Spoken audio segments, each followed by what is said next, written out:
Young dudes, their success is up to you, but that's hard when you got 12 years of whack schools. So it's rap or it's packs, either way you get them bars. When they give up, we get what's the system to our God? We don't fight for the W, but we fight for the W. Never said it wouldn't be trouble, but they bring trouble to whatever troubleshoot. The circle to multiple. Ladies and gentlemen, please direct your attention to center field and welcome tonight's honorary captains. Lieutenant Colonel Catherine Carlson, Professor of Military Science, and Lieutenant Colonel retired Arthur Smalley, Chief of Staff of the Northwestern Demon Regiment. Our first honoree is Sergeant First Class Jonathan Mezier. He is an NSU alumnus who served a total of 26 years in the Navy and Army before his retirement in 2015. He was a 19 Delta Scout in Operations NCO. His final assignment was here in his hometown of Natchitoches with Alpha Troop, 2nd Squadron, 108th Cavalry Regiment. A combat veteran, Sergeant First Class Mezier served in Operations Desert Shield and Desert Storm and Operation Iraqi Freedom 4 and 5. With 19 years of Army service, Captain Kip Cochran is an armor officer and observer, controller, trainer with Operations Group, Task Force 4, JRTC, and Fort Polk. He deployed twice to Iraq and once to Afghanistan for a total of 34 months of combat service. A native Louisiana, Captain Cochran is from Mooringsport and an NSU alumnus. Ladies and gentlemen, please give a warm NSU welcome to our honorary captains, Sergeant First Class Jonathan Mezier and Captain Kip Cochran. That's the heads, the goal sides, the tails. All right. Turn it on the mic now, gentlemen. All right, SFA, it's your call. Heads is a call, heads is a call. The honorary captain's going to flip the coin for us and let it hit the ground. Heads is a call.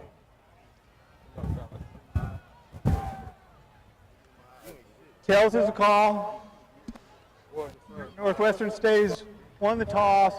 They defer. All right, Len. Northwestern State has won the toss. J.D. Allman, fifth-year senior quarterback, decided to defer.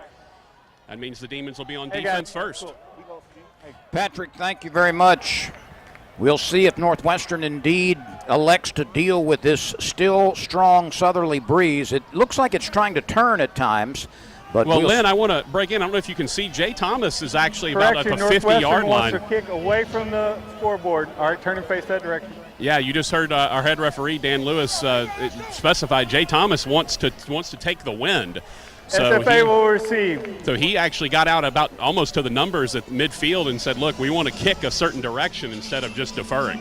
Well, indeed. So we'll see what gives early. Northwestern, one of the best teams in the conference, one of the best in the country at covering kickoffs. Stephen F. Austin, one of the best in returning kickoffs. So we'll have an early challenge on the artificial surface here. It's trying to turn into a gray day. There have been geese in the air flying south all day over Turpin Stadium. We'll have footballs flying in just a moment. This game will start under the sunlight, and of course it will conclude under the moon tonight. Yeah, it's going to be interesting, Lynn, because we're projecting the wind to shift. It's a south wind, and it's strong no matter what. It's blowing probably about 15 to 20 miles an hour down here, but it's south to north. We're expecting at some point the wind to turn north to south when that front blows through. So it should be a very interesting afternoon in terms of coaching decisions with the wind is concerned. The Demons are in purple jerseys with orange numerals and white pants. Stephen F. Austin is in dark pants, white jerseys, purple numerals, and purple helmets. Alize Ward is back to receive the kickoff. He is one of the better ones in the Southland Conference. The left-footed kick is underway. And it is very deep with the wind, and it will not be returned. And Stephen F. Austin will put its offense on the field after the touchback. And Patrick, an immediate good decision, as one of the best teams in returning kicks, was unable to do so. Yeah, there's no doubt that the wind is going to play a huge factor. And Eric Piccioni, who usually kicks it right around the goal line or so, inside the 5-yard line with that wind, no doubt he was going to be able to stick it through the back of the end zone. So the starting point for the Lumberjacks is the 25-yard line on the artificial surface here. Stephen F. Austin moving from right to left on your radio dial. Jake Blumrick has completed 55.8% of his passes. He has thrown 6 touchdowns. He also has been intercepted 6 times. He's in shotgun formation to start. He fakes, he rolls right, he is looking, he's pressured, he throws it short. It's intercepted off the deflection. Will Taylor was the intended receiver, the tight end. It was off his hands, and Peyton Guidry was right there to take the carom. An excellent start for the Demons defensively. Second time we've seen Guidry do that exact same thing, Lynn. Pop the ball off of a Rolling tip. on field, interception by Northwestern State. First down. Immediately we see, again, a tip pass. Peyton Guidry right where he's supposed to be. You know that means a lot for him. Last week after the McNeese game, we interviewed him on the field, and he said, no one will work harder for his final game as a Demon than I will. Great to see that be rewarded. Peyton Guidry, the second leading tackler for Northwestern State. He's just made his second interception, and the Demons are close to the red zone immediately. Clay Holgerson calling for the ball. He slips it off to Chris Jones, the senior, tries to reverse from right to left. Holgerson's set to deliver a block. Jones is still weaving, and he gets to the 20, perhaps the 19-yard line. A very serpentine run and a good result. Well, Chris Jones always has been known for his change of direction ability, and that just proved it right there. He got outside. There was nothing doing out there. SFA was actually slanting that direction in that 3-3-5 defense, so he made a wise decision to reverse his field and credit Holgerson for the block. Dustin Burns will center it, again shotgun formation. The ball is at the 19-yard line. Jones, left side, doesn't get much. He is turned over on a steer wrestling tackle by the middle linebacker Ryan Woods. He grabbed him like a sack of flour and threw him down. Well, and that's the thing. Kyle Manley and this offensive coaching staff want to be patient because typically SFA in this 3-3-5, there's a lot of different variations of the 3-3. The Demons ran it last year and did a lot of stunting and slanting. This version of the 3-3 is a little different in that they usually peel back. You'll see 7-8 guys go back in coverage. They don't want to get beat deep, so the Demons have to show patience offensively. This is a very important third down conversion opportunity. Northwestern spreads the field. Holgerson goes under center and plows ahead on a quarterback sneak. Patrick, does he have it? Yes, definitely. No doubt about it. Got it by about 1.5 yards. And really nice play design there. They shift both tight ends out from the backfield, Charles Vaughn and Lucas Morgan, to create an empty set, spread the defense out a little bit more, allow more room up the middle for Holgerson to sneak. Northwestern looking for 6 after the early turnover. It did not want to have to settle for a field goal attempt. 2 receivers at the top of the formation. That's to Holgerson's left. He's looking that way. He lobs to the corner of the end zone. It is caught. No signal yet. Touchdown! A beautiful lob pass into the corner of the end zone. A touchdown for Northwestern State. Well, let me tell you, when I say that Marquesian Chapman got 1 foot down, I'm not even sure he got a whole foot down. That was as good a job tiptoeing the back corner of the end zone as you're going to find. Ball got the wind a little bit. It rode the wind just a touch, was a little bit further than Holgerson would have liked. But keep in mind, Len, those are old teammates from last year in junior college. So if anyone's used to throwing to each other, it's Holgerson and throwing it to Chapman. That's his 31st catch of the year, his 3rd touchdown reception, and the Demons immediately take advantage of an interception and turn it into a touchdown. Can't ask for a better start than that. One play, turnover, touchdown. Eric Piccioni lines up with the left foot and sends it through. J.D. Allman did an excellent job of saving that low snap. He placed it perfectly. Timeout. Piccioni with the extra point. Demons have a quick 7-0 lead. We've played less than 2 minutes in the first quarter. The home team up by 7 on the NSU Demon Sports Network.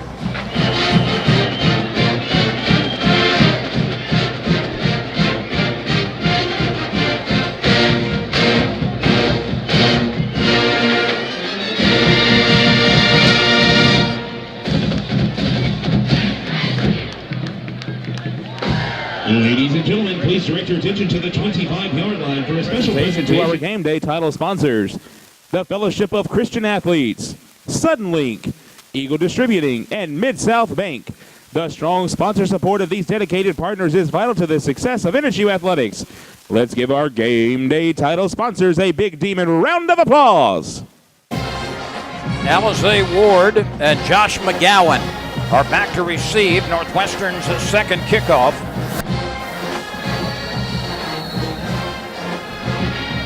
Pachoni tees it up on the near hash mark. He booted the last one to the back part of the end zone. It was not returned. Northwestern up 7. This kick headed toward Ward. He takes it 6 yards deep in the end zone and takes a knee for the second time. So Northwestern puts its defense on the field at the 25-yard line at Stephen F. Austin, which turned it over on a Jake Blumbrick deflected interception. Will come to the field and try to get a better result in its second possession. Well, you've got to if this is, obviously Jay Thomas's last game as a head coach, you can't ask for a better beginning than that. He's a defensive guy, defensive line coach.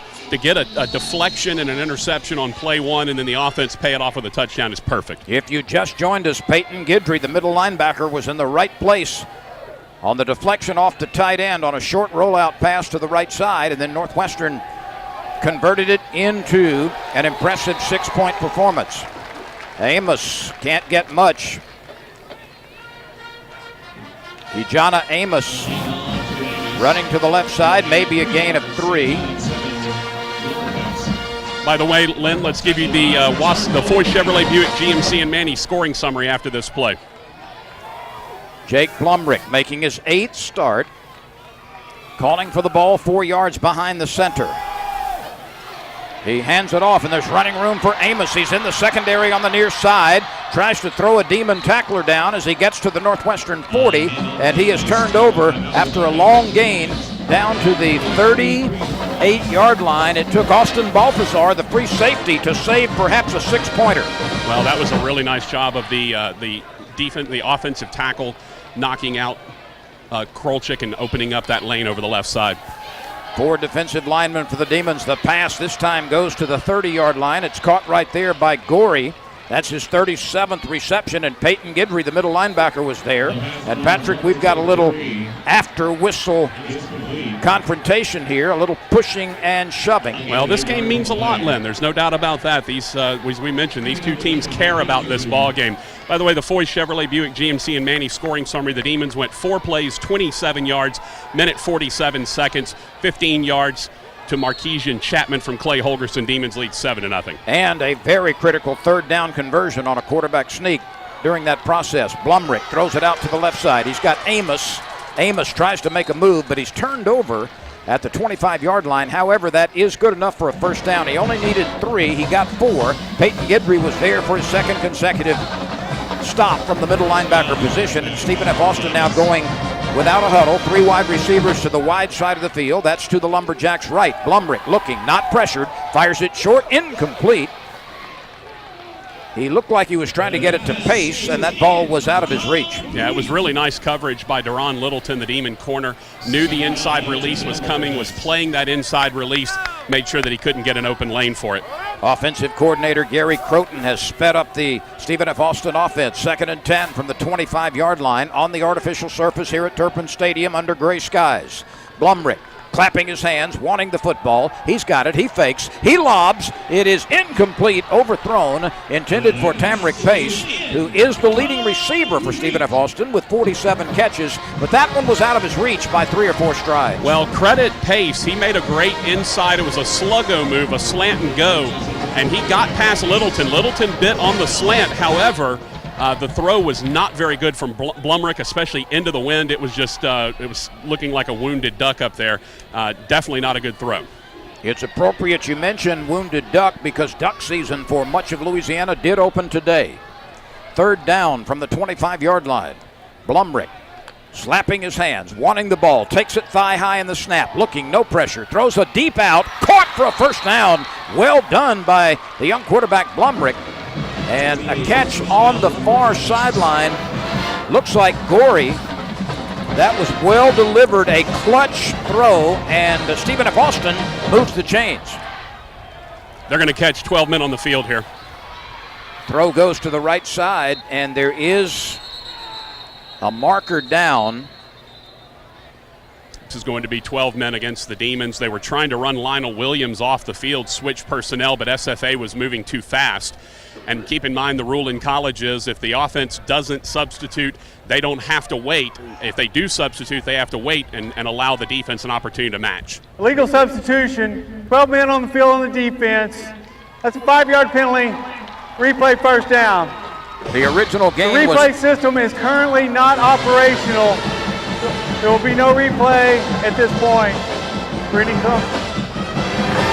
So it was a 4-yard hookup. Obviously, Stephen F. Austin will take the distance and save the down. It'll be 2nd and 5, or rather 1st and 5 coming up from near the 10-yard line. Actually, the stake is at the 9. So Stephen F. Austin, after giving up a quick touchdown to the Demons, is well inside the red zone. 1st and goal at the 9-yard line. Running room to the left side. Blumrick calling for the football. He sticks it in the belly of the tailback, who is churning forward for perhaps 3, maybe a little shorter than that. They'll mark it near the 7-yard line. Jalen Sangster, the nose tackle, made the stop. Sangster made the tackle while facing the opposite direction. The runner, Amos, was on his hip, on his back. He had no idea. Blumrick looks to his right for the signal offensively. Amos remains in the backfield. He's rushed for 555 yards this year. 4.6 has been his average with 6 touchdowns. He'll try to get his 7th right here. The Demons plug it up in the middle very nicely. Amos's forward progress was clogged right at the 5-yard line, certainly not beyond that. It will be 3rd and about 1. Again, it was Sangster, that time Krishard Bull, one of the seniors coming in to help plug the hole. Replay is now operational. Defense has been pretty difficult to run against right up the middle. It's the edges where they've struggled, and we've seen so far SFA have more success wide. 3rd and 1. 2 receivers at the bottom of the formation. That's to the left of the quarterback. Blumrick standing at the 10-yard line. Claps his hands together twice, takes the snap, and he fakes and keeps it, and he is smothered. The Demon defensive line was intractable as Timeout, official timeout. Injury on the field. Jamal Shaw was in the backfield. Blumrick faked to him and then tried to keep it around the left side. He got nothing, but there is an injured Stephen F. Austin player. And this looks like Devontae Jones, the right tackle, and he is down on his belly, and it looks like that right ankle or knee is twisted in a very awkward angle, Patrick. It's the right knee, Len, and when he came down, and he's wearing a brace on each knee, and most offensive linemen now wear those braces as a preventative measure, but when he was lying face down, his leg was kind of off in an awkward position, certainly not a pleasant-looking injury from down here. Let's take a timeout right here with the injured lineman for Stephen F. Austin. Northwestern leads 7-0. 9:40 remaining in the first quarter. Final game of the regular season here in Turpin Stadium on the Demon Sports Network.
Storm Ruiz is coming out to attempt a short field goal on 4th and 1 from about the 4.5-yard line. And now we've got a penalty marker thrown by the referee as Stephen F. Austin was substituting.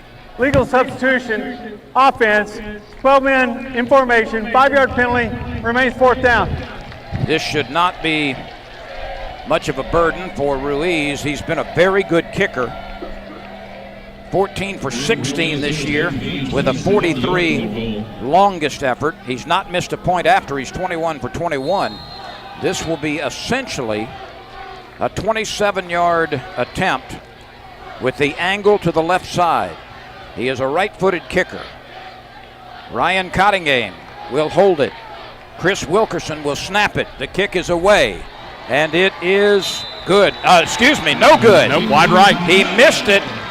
Wide right, as you described, Patrick, and that's a huge break for the Demons as Ruiz, a very fine kicker normally, missed one that should have been on the board for Stephen F. Austin. He didn't miss it by much, Len, but look, when you're kicking into a wind like this, any change of direction, any sideways spin, if there's a golfer out there, you know, when you hit into the wind, any side spin is going to be magnified. And he pushed it just a touch, but the wind blowing into him magnified it. He missed it by about 2 feet. So Dustin Burns, the sophomore, who played a lot at center last week, is back in as the starting center today. Jonathan Hubbard at left tackle, Chris Zirkle, the left guard, Andrew McAllister, the right guard, Frank Boudreau, the right tackle. Demons go to the ground, and pounding for 2 or 3 to the left side is Jared West, the sophomore running back who leads Northwestern with nearly 5 yards a carry this year. Well, that was a really solid run by Jones off the left side. He was just able to kind of get in behind the blockers. SFA had the right side of the line pretty handled, the right side of the offensive line, but the left side was pretty open for Jones. Indeed, it was Chris Jones and not Jared West, and Chris Jones remains in the game. He's standing at the right of Clay Holgerson. Holgerson calling for the football. Looks. He's pressured, tries to step through the pocket. He's dragged down by the ankle, maybe a yard gain, but Holgerson was pressured at the last moment, and then his ankles were yanked out from under him. Yeah, that was a coverage sack, Len. He had time back there. He surveyed a couple of different targets and then decided he had to move around a little bit. The pocket was collapsing just a touch, and he actually ran into the sack. Lamont Alexander, the nose tackle, was there to knock down the Northwestern quarterback after a minimal pickup. 3rd and a long 9. Holgerson slips it off on a draw play. And crashing his way to the 27 or so, but 2 or 3 yards short of the first down, is the Demon tailback. It looked like he might have some running room to the outside, but he cut it up on the near side hash mark. And Chris Jones knocked down by Terrence Potts short of the first down. That's just that freeze draw that the Demons like to run on 3rd and long. Holgerson basically sits back there, looks like he's going to throw, then at the last second hands it off. And again, good running room, but 3rd and 10 is tough to convert in this league. Trey Ward will return the punt. He is standing at his own 35-yard line. The snap is good. The kick is away. It is high, wobbling, hanging like a box kite, and a fair catch is made at the 33-yard line. So Stephen F. Austin puts its offense on the field, trailing 7-0 at the 33. Let's take a break here. 7:16 remains in the first quarter. Northwestern 7, Stephen F. Austin 0 on the NSU Demons Sports Network. And change to the video board, please, as we recognize today's Exchange Bank Demon Great of the Game. Coach Sam Goodwin guided Northwestern State football to its greatest success in 40 seasons of Division I competition. This is the 20th anniversary of one of the most dynamic games in Demon football history. On November 20th, 1997, Goodwin's squad upset 12th-ranked SFA 38-24. The winners declared the Southern Conference Championship and an FCS playoff berth. That was one of 4 conference championships in Goodwin's 17 seasons, which produced a school record 102 victories and playoff trips in 88, 97, and 98. Representing Exchange Bank is Mike Newton. Welcoming back Coach Goodwin is Greg Burke. One more time, let's salute the Exchange Bank Demon Great of the Game, Coach Sam Goodwin. Jake Blumrick calling for the football. He retreats to the 25. He cocks his arm. He throws it deep to the near side, and that one sails well out of play. and up into the Northwestern bench. So 2nd and 10 coming for Stephen F. Austin. With as youthful as Blumrick is, the Demon coaching staff knew that you were going to see a little bit more of a conservative game plan. This is a kid who's been coached up pretty nicely on how not to turn the ball over, although he did on a tip ball to start with. 6 touchdowns, but 7 interceptions, a lot of that coming early during his playing time this year. He's completed nearly 56% of his passes. Here is Amos, who crashes his way over the right side, following the right tackle, and he is out over the 35 to the 37-yard line. The line to make for the first down is the SFA 43. 3 receivers at the left of the formation. That's the side closest to the Demon bench. Jake Blumrick making his 8th start. Takes the snap, waist high. He's chased from behind. He throws it out in the left flat. It is caught by Gorey, and the Demons are right there to wrap him up. That was exceptionally good coverage by Balthazar and Nick Ford. They both did an excellent job of taking away any running lane. You know, when they say take what the defense gives you, Brad Laird and the defensive staff wanted to give the throw in the flat. They were okay with that. And Nick Ford, the star safety, was right there breaking down, making sure that Gorey didn't get around him for the first down. Great defensive series. By the way, while we've got a punt, I'm going to come in here and sneak in and talk to a living legend.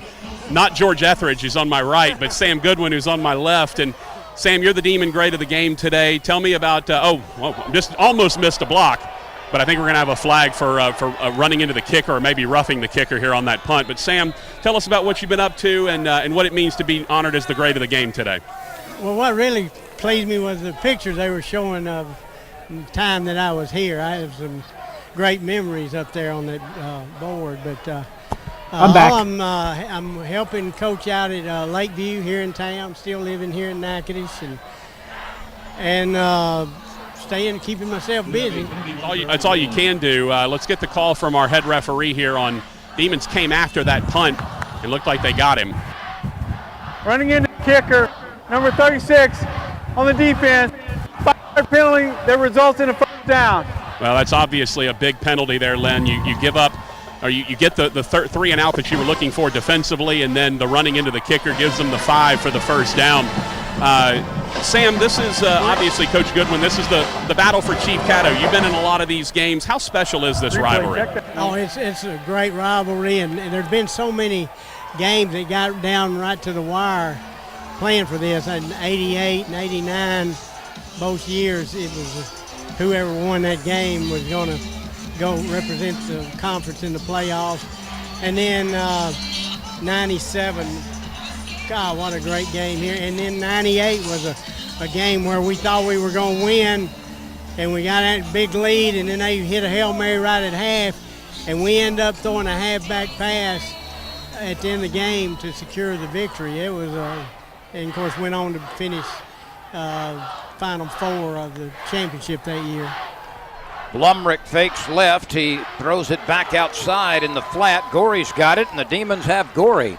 Balthazar, again, the free safety, doing an excellent job of zeroing in on the running back. Maybe after the game, Coach Goodwin, they'll when the Demons win, they'll go grab Chief Caddo and you at the same time. We can run all of you around on our shoulders. No, I won't get any credit for this. These kids here, and I really think we're going to win this game. I'm looking forward to the excitement at the end and when they go get Chief Caddo. They may pull me another cigar out. 2nd and 9. The handoff goes to Amos, and he's bottled up after a minimal pickup. Forward progress will be marked at the 45 or close to it, and Christian Blewett, the nose tackle, was right there to blow up the play. Well, you're not going to find many better guys, many bigger legends around the Southland Conference than Sam Goodwin, and it's amazing to see him honored as the Demon grade of the game today. Indeed it is. Every aspiring coach, no matter the sport, should be required to go spend a couple of weeks with Sam Goodwin and learn about the way to do things right. The line to make is the Northwestern 47. Blumrick looking. He's pressured, gets it out on the right side. Amos is there. He makes one Demon miss, but then draws a crowd of 4 or 5 others. After all is said and done, Patrick, only a 1-yard pickup, and Northwestern in this first quarter has done an outstanding job on both edges in containing Pass is coming out of the backfield. Absolutely. Tremaine Whitley with the initial pressure there around the end. He got his hand on Blumrick, forced him to throw the check down. By the way, Blumrick coming off the field limping, Lynn, pretty substantially on that right foot. Caleb Llewellyn is lined up to punt it. He's averaged 39.6 per kick. 59 has been his best. He turns the nose of the football down and sends a tumbler that is fair caught at the 13-yard line by Jalen Watson, and that's where the Demons, after an exchange of punts, will put their offense back on the field. Following an interception by the middle linebacker Peyton Guidry, it's 7-0 with 3:51 remaining in the first quarter here at Turpin Stadium. Holgerson turns and hands it off to the lone setback. Jones crashes forward for 3 or 4. By the way, Lynn, in that last break, I was eavesdropping on Demon defensive coordinator Brad Laird, and he mentioned that when the Demons showed pressure, he didn't believe that Stephen F. Austin audibled into a different play. He thought they just kept the back end for extra protection, so maybe an opportunity for the Demons to bluff a blitz to keep an extra pass receiver from getting out. The Demons need to get to their own 24-yard line for a first down. Jones with a jitterbug run in the backfield. Faked right, faked left, went back left again after another fake, but doesn't get much as Rashad Nichols, the defensive end, wraps him up. This will set up third, and let's call it 6 for Northwestern. And you can definitely see the conservative game plan going in here, Len. This is a Demon team, especially, they've got the wind a little bit, but it's switched, and it's actually kind of a cross breeze right now. But you can see NSU trying to establish that ground game. Northwestern has rushed for 25 yards and passed for 15. Stephen F. Austin has rushed for 46 and passed for 28. Third down. Holgerson guns it. Knocked down at the 30-yard line. Very well defended by Trent Perryman. Well, very well defended with an arm. He basically looked like they were taking a selfie together, Len. He had his arm draped across the back of Quan Atkins. He wasn't really moving him or readjusting him at all or anything. It didn't, it wasn't an egregious hold, but he certainly had his arm right on the back of Quan Atkins. The entire Demon coaching staff was asking for the flag there. It did not draw the flag. Each team has been penalized only once in the first quarter. 2:38 to play in period number 1, 7-0 Northwestern. Fourth down, the kick is out of there. A nice kick, spiraling, wobbling, and received with the fair catch at the 43-yard line by Trey Hart.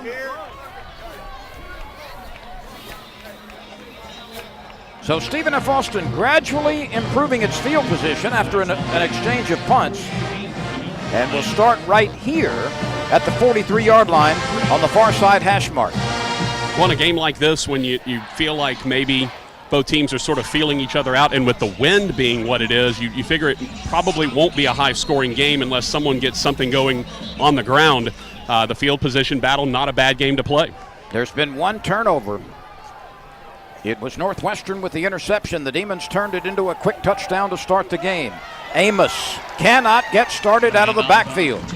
2, 3, 4 Demons were there. Balthazar, one of them. Peyton Guidry, another. Blewett was also there, and there were other teammates. A loss of a couple. They were trying to go wide again, and that's the thing that Brad Laird said. He felt like Gary Croton would try to test the edges of his defense.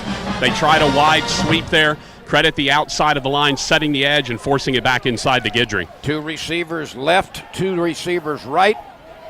A hookup on a curl pattern to Tamrick Pace. Pace is trying to lunge for more. He gets to midfield. That's going to be 3 yards short of a first down. It will be 3rd and 3. Dylan Wilson on the coverage. He's good for a 3rd down and 4 Lumberjacks. 3rd and 3 for Stephen F. Austin. 1:37 remains in the first quarter. The Demons lead 7-0. Will Taylor cannot hold on to a slant pass. The tight end was bumped by Ryan Reed as the ball arrived, and so we will have yet another punt. Perfect play by Ryan Reed, the safety. Broke down on the quick slant by the tight end. Came in at just the right time, knocked the ball away. Ryan Reed has done a lot of work in that deep safety position this year for the Demons. Saved, I would guess, probably 10 or 12 touchdowns so far this year, as well as that pass breakup.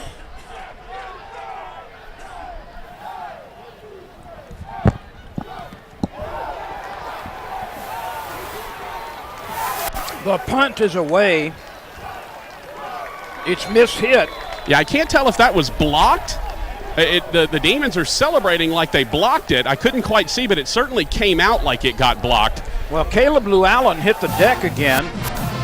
The official said that it was legal contact, so evidently somebody might have gotten a hand on that football. Yeah, I think it did get tipped. I'm trying to see if I can figure out who actually got a hand on it, but the ball only advanced to about the place where Stephen F. Austin needed to get a first down. Northwestern will get a big break on this at the 33-yard line. By the way, one injury update. Christian Blewett, the defensive tackle for the Demons, came off the field after that last possession, holding that left arm a little bit low. He is having that left shoulder worked on the bench as we speak. 83 seconds remain in the first quarter. Northwestern leads 7-0, and that score came with less than 2 minutes elapsed in the game. You can hear the wind now starting to pick up again. It looks like it's about to shift. In the game, quarterback Caleb Fletcher. Fletcher works his way into the secondary. He's got room to run. He's across midfield. And Caleb Fletcher finally knocked down by DeVille Fox, the cornerback, in a touchdown-saving tackle. But a long run by Fletcher to the 48-yard line. Make it the 47 in Stephen F. Austin territory. And this is the kind of game when a guy like Caleb Fletcher can have a lot of success. You're not going to have a lot of success last week against the McNeese run defense, but against a run defense that gives up nearly 200 a game, Caleb Fletcher's got a chance to have some success with his legs. Fletcher remains in the game. He'll take the snap on the Demon side of midfield. Fletcher fakes to the tailback, keeps it, tries to step outside, maybe gets a yard or two. All right, that's about all. Time for the meteorological update, Lynn. The wind has shifted. It is officially coming out of the north and hard. I would say probably 20, 25 right now, pretty steady. But it has shifted from the north to the south. And if you look at the Vic the Demon inflatable tunnel in the south end zone coming out of the locker room, he appears to be dancing. He also appears to be blown over. Yeah, he's about to fall over. Second down and long. Holgerson back in the game. Looking, firing. He's got an open receiver at the 30-yard line. First down, Northwestern State. It's Bobby Chan. We spoke about him in the open. Both of us concurred that Chan could be a weapon in the secondary. He ran a great route, and Holgerson delivered a fine pass. Well, again, this is part of what Stephen F. Austin does. You know, they're a bend but don't break style defense. That 3-3, they like to drop into zones, and that time Chan just found the soft spot, sat right down, and he was wide open. That completes the first quarter. Chan missed a couple of games with injury, but he has just made his 28th catch of the season. We have come to the conclusion of the first quarter. We go to the second period. Northwestern 7, Stephen F. Austin nothing on the NSU Demons Sports Network. Please direct your attention to the north end of Turpin Stadium, where the NSU Athletic Department would like to recognize sponsors whose generosity resulted in the installation of the beautiful video board that has been a tremendous impact on the Turpin Stadium game day experience. On the field with NSU Athletic Director Greg Burke are Kirk Salou from Natchitoches Regional Medical Center, Mike Newton from Exchange Bank, Tyler Murchison, Micah Fauché, Aaron Horton, and Mark Lippa from the Bank of Montgomery, and Vanner Erickson representing the NSU Alumni Association. Additional sponsors not present include Burger King, Southland Printing, and Coca-Cola. Please give these supportive sponsors a well-deserved Demon round of applause for helping NSU Athletics generate nearly $900,000 to underwrite the scoreboard project. 15 minutes of play about to get underway. Clay Holgerson has only thrown the ball 3 times in the first quarter, but he's completed 2. The last one, a beautiful hookup to Bobby Chan, giving the Demons a first down at the Stephen F. Austin 29. The Demons moving from right to left on your radio dial. Purple helmets, purple jerseys, orange numerals, white headgear, purple stockings. Jared West tries to dance for yardage over the right side, gets a yard perhaps. Knocked down by Gordon, the safety, and a couple of folks up front. Second down and 9. Well, right now it seems to be a bit of a run-pass type offensive style right now for the Demons. They're, again, trying to keep the game on the ground, especially now that they're into the wind. Northwestern has 25 yards rushing from Chris Jones on 6 carries. Second and essentially 10. Jared West on a cutback run, sheds a tackler. He's inside the 5. He's to the corner of the end zone. Touchdown, Northwestern. The Demons take a 2-score lead. Well, that was just great running. Nice work by the offensive line. They opened the hole up over the right side over right guard and tackle. He danced on the first cut back into the middle, got everyone moving back in that direction, and then he put his foot in the ground, headed back to the corner, and it was smooth sailing from there. And great run by Jared West. Indeed, the sophomore tailback scoring for the 4th time on the ground this year. And Northwestern took advantage of an exchange of punts, several of them, got pretty good field position, and turned it into a Jared West score. The extra point by Eric Piccioni is good. He has missed only one time this year. Got in points after, and we've got, again, some chirping and yapping and shoving. 2 penalty markers are on the floor of Turpin Stadium. We'll sort it all out. This is an after the point after foul. We'll sort it out in a minute. Northwestern leads 14-0 very early in the second quarter on the NSU Demons Sports Network. Alize Ward was charged with an unsportsmanlike penalty after the point after by Piccioni. That's going to add 15 yards to the starting position. So Piccioni will be kicking it from midfield. He'll be trying to boot it to the end zone against a very stiff northerly breeze as the leading edge of that cold front actually blows the ball off the tee right now. And so Piccioni will ask for somebody to come hold it. It's interesting, Lynn, because it was a cold front that didn't really have any rain. We got maybe, 10 sprinkles about right after the start of the kick, right after the opening kickoff. And then the front blew through. The wind switched abruptly from south to north to south. And you can see the back end of the front. It's nothing but beautiful blue skies to the north. This kick has no trouble as it sails through the end zone, and once again, no opportunity for one of the best kick return teams in the Southland Conference to gain yardage. They will start at the 25-yard line after the touchback. We all know the best kick, Lynn, is the one that goes out of the back of the end zone. Indeed. It's the place-kicking version of the victory formation. 14 minutes and 15 seconds remain in the second quarter. Northwestern scored very early in the game and very early in the second period.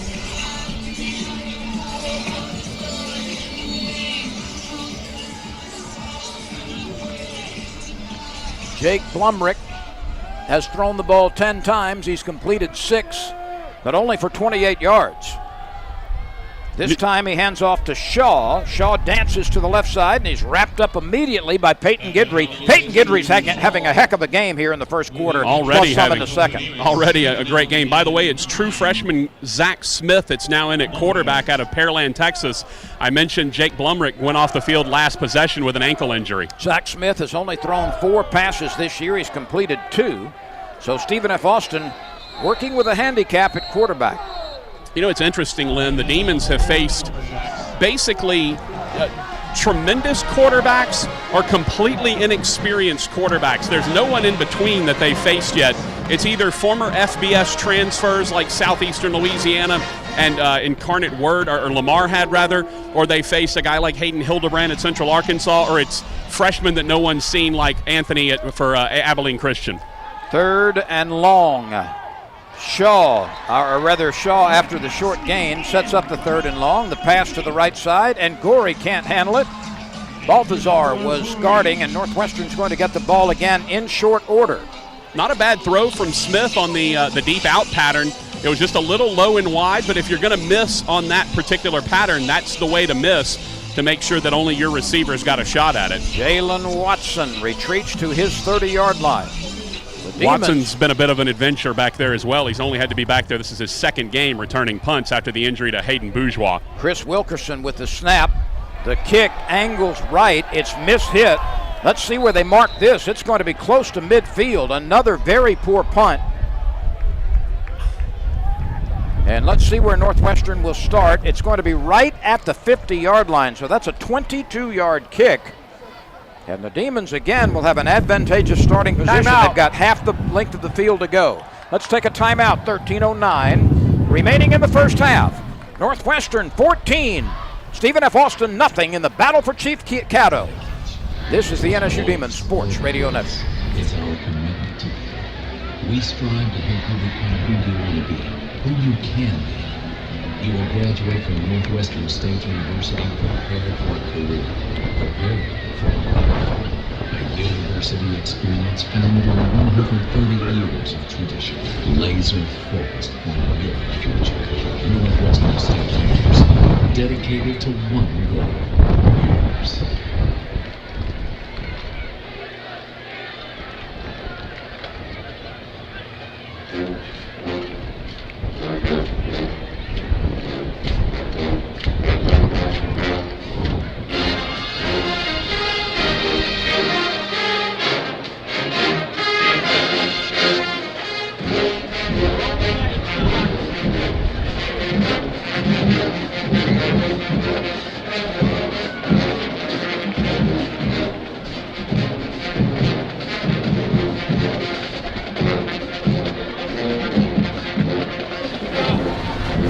Medical Specialist on Kaiser Avenue, taking care of your family. Bank of Montgomery, part of the community and ready to serve you. Both bands are here this afternoon. Northwestern State University and Stephen F. Austin. Both these institutions have outstanding bands, and of course, the Demons for decades have been recognized as one of the best musical groups in the country. You can hear that very breezy north wind as it has shifted perhaps 10 or 15 minutes ago, and the flag on the north end zone is straight out with the gusts keeping the skirts of the American flag high right now. And that's what made it so surprising that Caleb Llewellyn shanked that punt the way he did. With that wind, you would have figured that had been the perfect time to uncork a good one. Oh, indeed. Let's see if Holgerson can ignite the NSU offense from midfield. Northwestern leading by a 14-0 count. Handoff goes to Stadford Anderson, his first carry, and he is knocked down behind the line of scrimmage by John Franklin, the defensive end. Franklin beat the offensive lineman and jumped on the back of Stadford Anderson for a loss of 2. Anderson's been a really nice addition to this squad, the true freshman who has come in looking, I mean, he's built like he's ready to run in the FCS right now. Averaging 4.1 yards per carry, 1 touchdown. Holgerson rolls right after the fake, fires it, it is caught, first down. And it looked like it was Lazar on the catch. Patrick, help me out on that. Tight end Lucas Morgan. I beg your pardon. It was Lucas Morgan, his 11th catch of the season. DeVal Fox was in on the tackle, and we've got another penalty marker down well after the tackle. Yeah, I think this may be a little late hit. And by the way, Lucas Morgan, great drag route as the play action and then the roll by Holgerson. Beautiful drag route, did a nice job of making the grab. And then one of the SFA defenders just tried to push him. They didn't even try to tackle him, just tried to push him to the ground. Well, you're not going to get a tight end on the ground that way, and he picked up more yardage. He's a load. He's caught a couple of touchdown passes. 27 has been his longest reception. The result of the play is a first down. After the play, personal foul, number 16, offense. That's a 15-yard penalty. 1st and 10. So a dead ball foul against Quan Adkins moves the ball back to the Demon side of midfield. It was a post-tackle foul. So the first down is recorded by Morgan, and then the officials mark off 15 against Adkins. And the Demons essentially start with a first down from where the previous play started. Yeah, basically just do it all over again. 1st and 10 from the 49-yard line. A costly penalty against Adkins. Handoff right side. The big fellow Anderson takes on a couple of lumberjacks and pushes the pile forward for a gain of nearly 5. Boy, every play, Lynn. That time Lawrence Gonza, the safety, was getting into it. He was trying to sort of roll Adkins' legs over after the play was over with. It is an interesting, I guess, set of circumstances here. Both of these teams very passionate. 14-0, Northwestern leads early in the second quarter.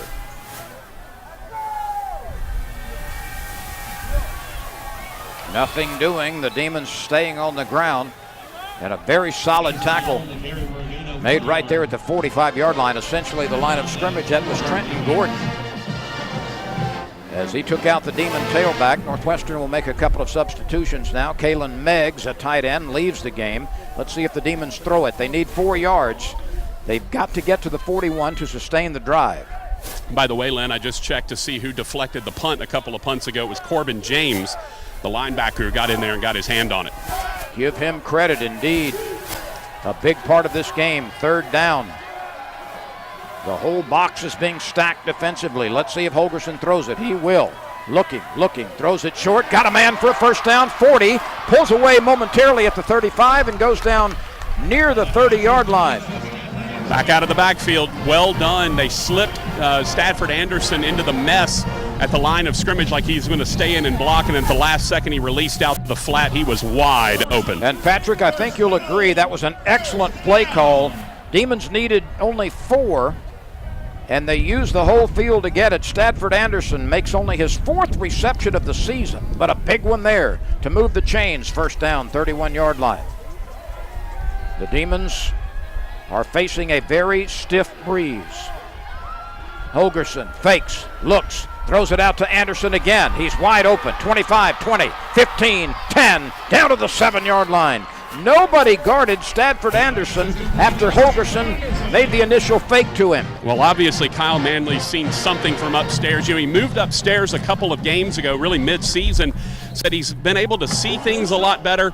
Not only that, but he's also been able to stay more organized in terms of play calls, especially when he's bringing in multiple quarterbacks in Fletcher and Holgerson. But obviously he's seen something with the back out of the backfield that SFA is not covering. Anderson had only 3 catches coming into the game. He's made back-to-back catches with good results here.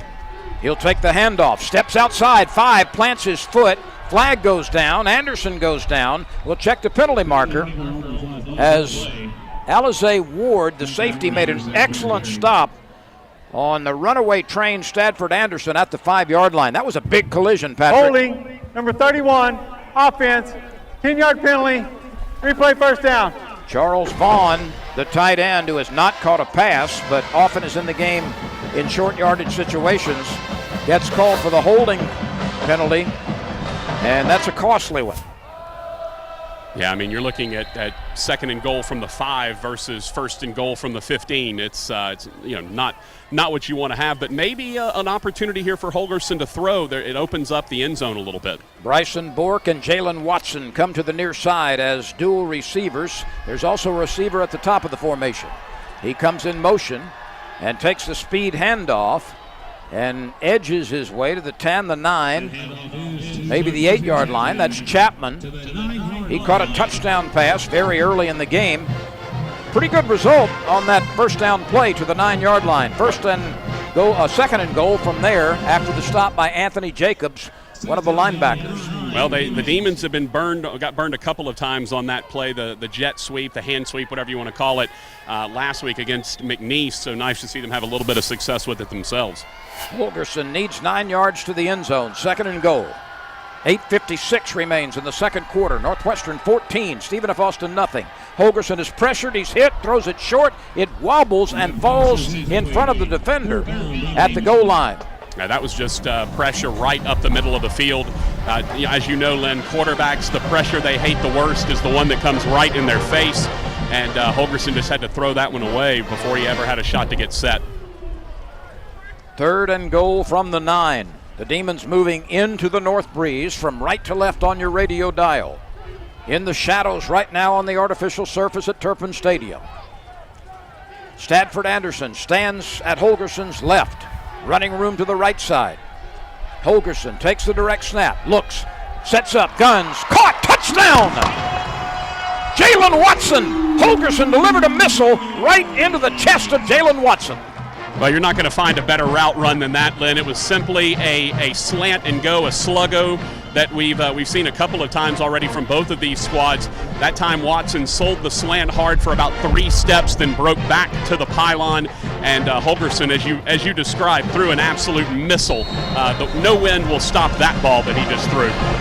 That was a beautifully executed drive by the Demons, and Holgerson actually threw it before the break by Watson.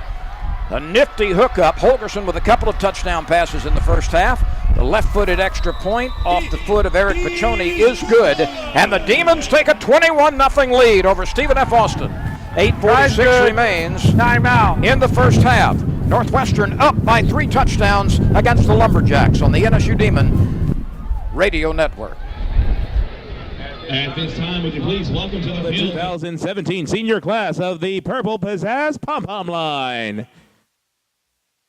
Caroline is the daughter of Daniel Adelot and Todd and Lisa Valerie. She is graduating in accounting and is a 4th-year member of the Pom Line and serves as captain this year. Ladies and gentlemen, Caroline Adelot. Stephanie Parker is the daughter of Heath and Barbara Parker. She will be graduating in May in hospitality management and tourism with a minor in communication and a concentration in travel and tourism. She is a 4th-year member serving as co-captain 2 years and currently captain. Ladies and gentlemen, Stephanie Parker. And Miss Elena Zonbreaker is the daughter of William and Rebecca Zonbreaker and will be graduating in May in occupational therapy. She, too, is a 4th-year member of the NSU Purple Pizzazz Pom-Pom Line. Ladies and gentlemen, Elena Zonbreaker. Give it up for the 2017 senior class of the NSU Purple Pizzazz Pom-Pom Line.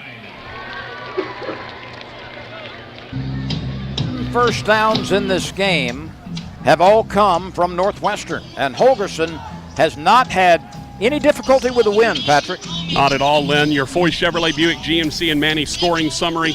The Demons go 9 plays, 50 yards. It takes 4 minutes and 23 seconds.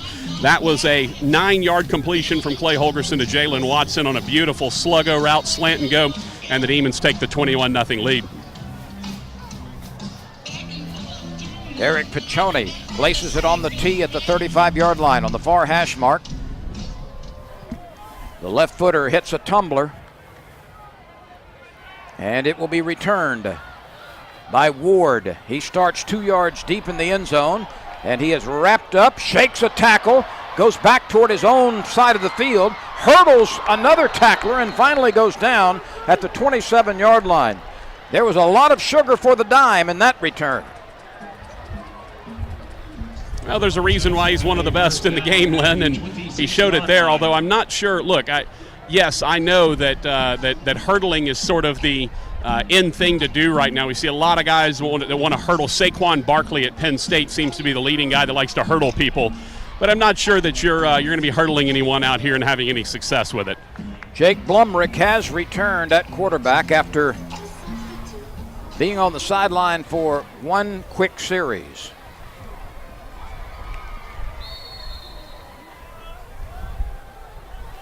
From the 26, first down for Stephen F. Austin.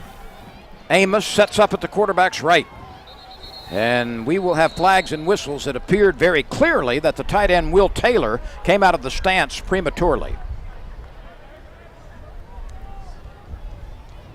8:33 remains in the second quarter. Northwestern 21-0 over the Lumberjacks. Ball start, 76, offense, 5-yard penalty, remains first down. They also get the right guard, Cooper Williams. Both he and Taylor came up simultaneously on the left side. So 1st and 15 for the Jacks. The Demons have thrown for 95 yards and rushed for 85. Stephen F. Austin has been held to 37 yards passing and 46 rushing. The line to make for a first down is the 36. A throw in the slot, caught on the run, and there is room to run. How far will this go? Inside the 30, inside the 20, and Trey Hart is finally run out of bounds at the 18-yard line. That was caught in the slot. There was nobody around Trey Hart, and Ryan Reed finally pushed him out of bounds. Well, another double move. Both teams using a lot of double moves so far in this game. That was simply that was a stop and go. He just faked the hitch, pump fake from the quarterback, and he took off down the field open. That's by far the longest play of the game. Travis Locke centers it. Amos dances for a couple, went left, went right, and is knocked down at the 15-yard line. A gain of 3 or so inside the red zone for Stephen F. Austin. The wind is at the backs of the Jacks right now. Bull made the last stop for the Demons. Blumrick from the middle of the field has Amos to his left. He hands it off to Amos, cuts back, he's hit, drags a tackler with him, past the 10 to the 9, maybe to the 8-yard line. I believe they'll mark it at the 9. And that will be about a yard short. Well, this is a big opportunity for the Demon defense, Len. You've already seen them once hold SFA down tight to a field goal attempt that Storm Ruiz missed. It'd be nice to see if they can do that again. Pistol formation this time. Blumrick calling for the ball at the 14. He gives it to Amos. Balthazar's got him at the 6, and Amos maybe dragged him for a yard to the 5. Ryan Reed was also there, so both safeties got involved in the tackle. Well, it was actually a perfectly designed blitz by the Demons. Bull and Guidry with an X blitz across the center. Unfortunately, neither one of them able to make the tackle in the backfield. Blumrick set to take the snap from Locke. Amos has it at the 2, at the 1, a collision at the goal line, and Amos is in. Touchdown, Stephen F. Austin. Ryan Reed is down, Len. Indeed he is at the 2-yard line. He draws medical attention. Amos has just crashed in for the 7th time on the ground, and Stephen F. Austin, with 6:55 remaining in the second quarter, gets to the scoreboard for the first time. It's 21-6 right now, pending the extra point. Now, an interesting thing to note for this extra point, Len, the wind has actually blown the south end zone goalpost crooked. You may or may not be able to see it. It's very clear when you're standing directly onto it. And so facilities director Mike Doty is actually standing under the goalpost right now with a strap attached to it. And while the kick is going on, he is going to pull on that strap to straighten the goalpost while the kick is happening. And then when he lets it go, the wind's going to blow the goalpost back crooked again. Patrick, have you ever seen that before? Nope. I have not. Nope. I can't imagine. I mean, I don't think it's a visual distraction for the kicker, and Doty's trying to kind of stay out of the way. He's got a big neon orange strap attached to what would be the right side of the goalpost from where the offense is. Ryan Cottingham will hold it. Storm Ruiz has not missed in his 21 extra point tries this year. He is a right-footed kicker. Placement, kick is up, and crooked goalpost and all, it's good. 6:55 to go, second quarter. Stephen F. Austin, for the first time, changes its part of the scoreboard. The Demons lead 21-7 on the NSU Demon Radio Network.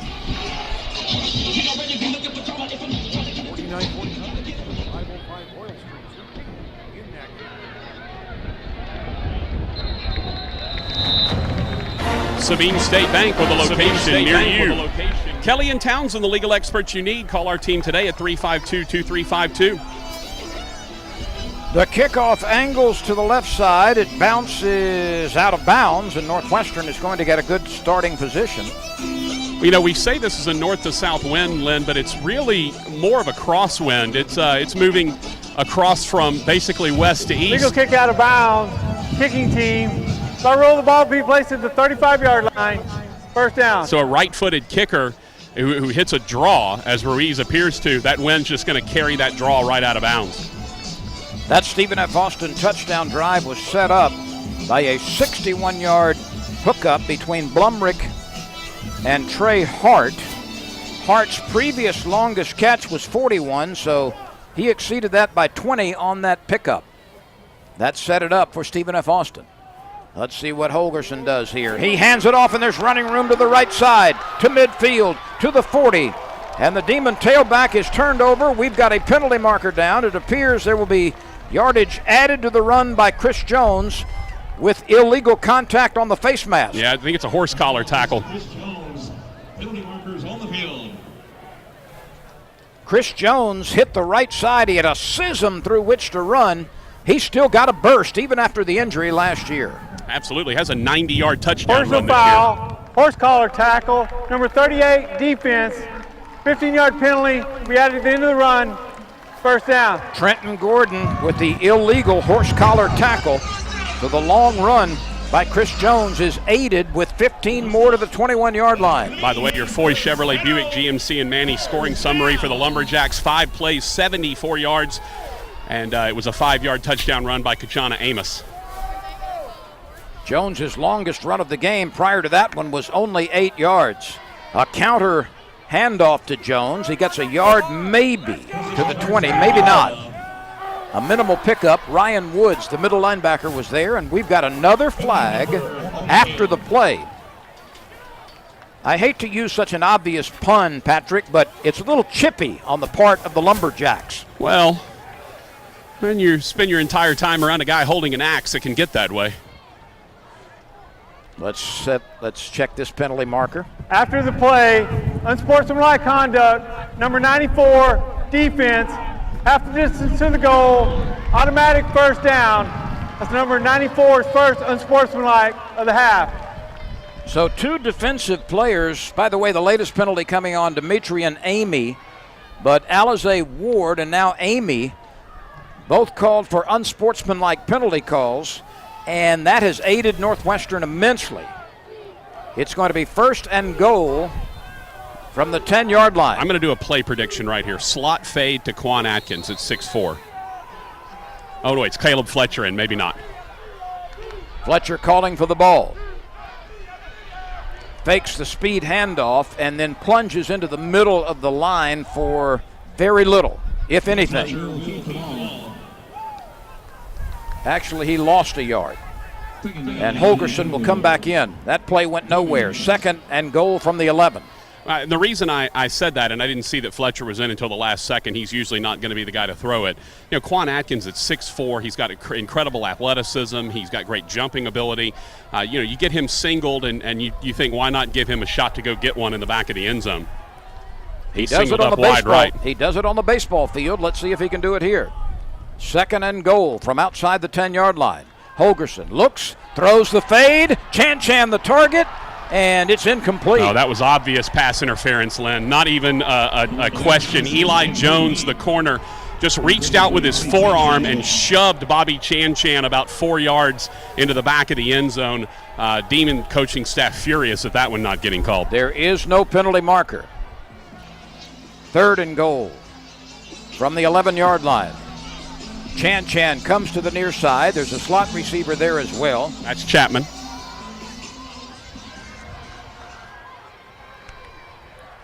Long count. And now Holgerson, I believe, will take a timeout. 5:35 to go in the second quarter. Jay Thomas has surgically repaired knee and all. Northwestern State, they're first of the half. Sprinted all the way down to the 10-yard line to call that timeout.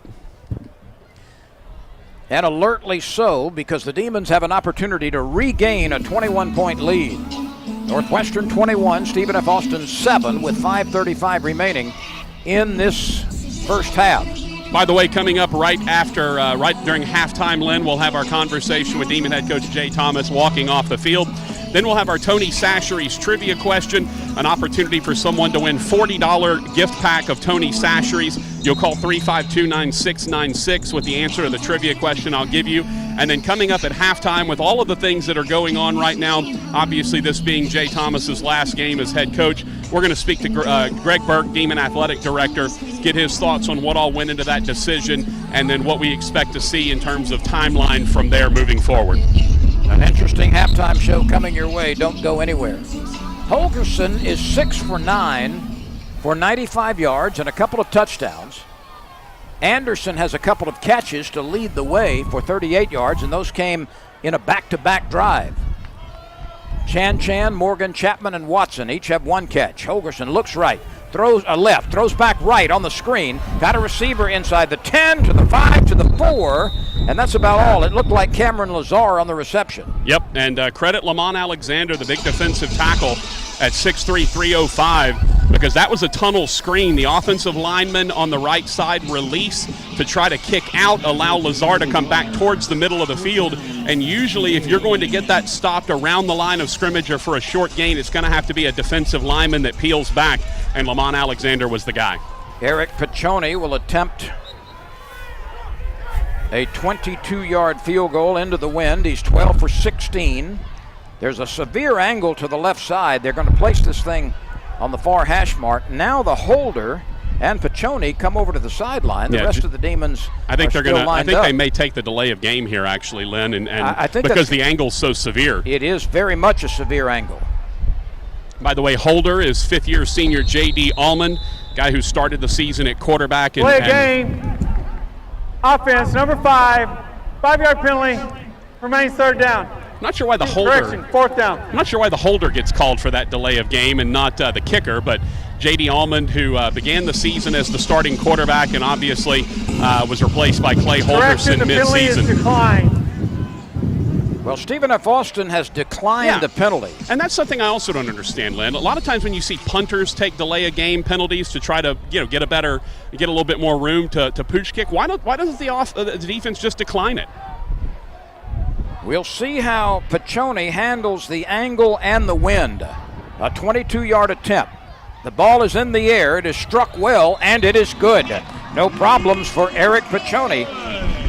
And the Demons get points out of it and extend their lead to 24-7. Good. A 22-yard field goal by Eric Piccioni with 4:27 remaining in the second quarter. Our new score from Turpin Stadium, Northwestern 24, Stephen F. Austin 7 on the NSU Demons Sports Network. Patrick Netherton, I'm going to test your football memory this season. My memory's terrible all the way around, Lynn. So, is 24 points the most the Demons have scored in a first half this year? Gosh, maybe. Trying to go back through my memory banks here. Maybe. That's a Doug Ireland question. I know he knows. It's an excellent offensive output in the first 2 quarters for the Demons to this point. 24-7 is the lead for the home team in the battle for Chief Caddo. Piccioni sets it up on the far hash mark. Swings the left leg. The tumbler is angling to the far sideline. It hits the turf. It's picked up.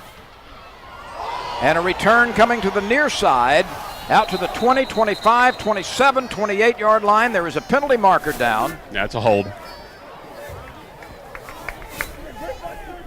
And it looked like Alizé Ward returned it.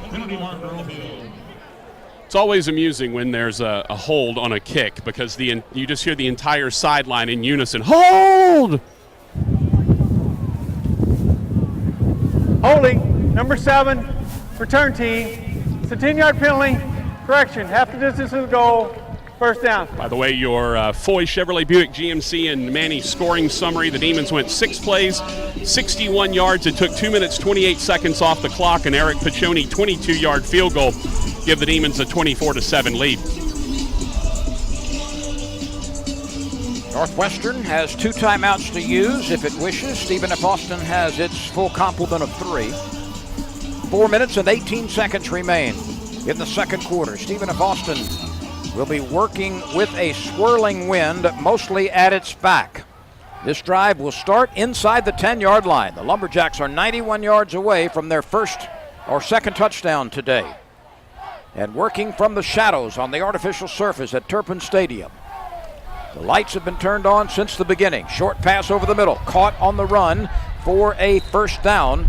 It is Ihanacho on the reception. Frank Ihanacho, his 32nd catch of the season, averaging about 10 yards per reception. And it was Austin Balthazar. Foul, roughing the passer, 94 defense, the 15-yard penalty, automatic first down. So they got Zach Krolczyk for the roughing the passer penalty. Pretty bang-bang play. It was pretty tight. That didn't seem like an excessive strike up high on Blumrick, and it wasn't overly late. Balthazar made the stop, but Krolczyk called for hitting the quarterback late. And so when you add it all up, it's a first down at the 37-yard line. Blumrick is forced out of the pocket, and down he goes at the line of scrimmage. He started left, then he cut back right, and the Demons were there to thwart his path.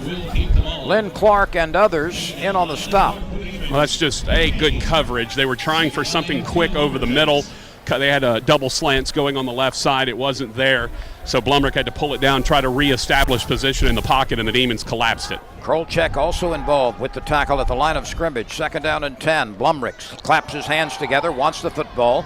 This time he hands it off, and there's not much running room over the right side.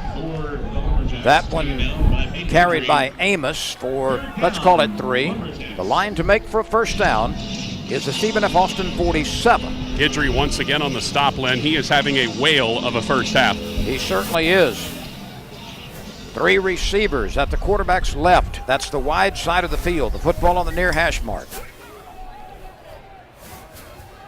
Kijana Amos is at the right of quarterback Jake Blumrick. Blumrick is 8 for 12 through the air. Make it 9 for 13 as he finds Amos on a little curl pattern out to the right. Let's see where they mark this. I think it's going to be short. Yeah, I think it's going to be about a yard shy of the first down. And once again, Len, the Demon defense is doing a great job of allowing those 1 or 2 yard receptions, but nothing more. And SFA is going for it. Clint Cox says, let's go for it on 4th down. They need a yard. They may try to induce the Demons into jumping offside or something of that nature to get the first down by penalty. But it's Blumrick calling for the ball at the 41, and now Stephen F. Austin will call a timeout to discuss this 4th down decision. Yeah, you felt that was coming. They're first of the half. The timeout comes with 2:31 remaining in the second quarter. Northwestern has never trailed in this game. It got out to a 21-0 lead. It's now 24-7. This has been a crisp performance on both sides of the line of scrimmage by Northwestern. Yeah, Len, you got to credit the offense and defensive lines, really. They both have been really good. The offensive line has done a nice job opening up holes. We've seen big runs from Chris Jones. We've seen Stafford Anderson with a nice run, Jared West with a nice touchdown run. They've kept Holgerson upright for the most part. But the main thing for Kyle Manley is, especially with this score being the way it is, this allows him to do what Jay Thomas likes to do, and that's run the football and wear an opponent down. That's what happened last week. Nichols was able to run for 400 yards on SFA. It's what SFA is vulnerable to. That's the run game. So the Demons have shown patience. They've struck with the pass game when they needed to, but for the most part, they've been strong on the ground. Stephen F. Austin won last year's battle, 45-31. The Demons have had the longest winning streak in this series with 7 straight. Stephen F. Austin's most consecutive wins against Northwestern is 4. 4th and 1. Blumrick calling for the football. Demons show blitz. Amos takes the handoff, dances, steps outside. He's got enough for the first down, and a Demon jumps on his back at the 49, maybe the 48-yard line in Northwestern territory. That was Ryan Reed. Ryan Reed also has had a nice game out of the secondary. Absolutely. We mentioned he's the guy that's typically stopping plays from going for 6. Stephen F. Austin quickly comes to the line of scrimmage. Amos bounces outside, sheds a tackler, sheds another one. He's got a first down. And now a penalty marker comes sailing in. This may add 15 to the run. Oh, and that's all individual effort by Kijana Amos. There's a reason he's one of the better backs in the Southland, Len. He is the first down run was bottled up on the initial read. He had to bounce it twice to get the first down. And here again, that particular run, you saw him shaking a couple of different Demons.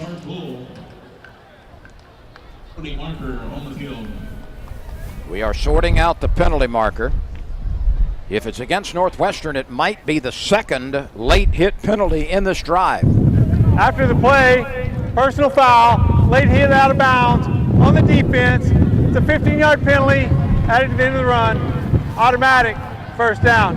Well, Patrick, they did not identify the offender, but it's 30 yards in penalties now on this drive alone with Northwestern on late hits.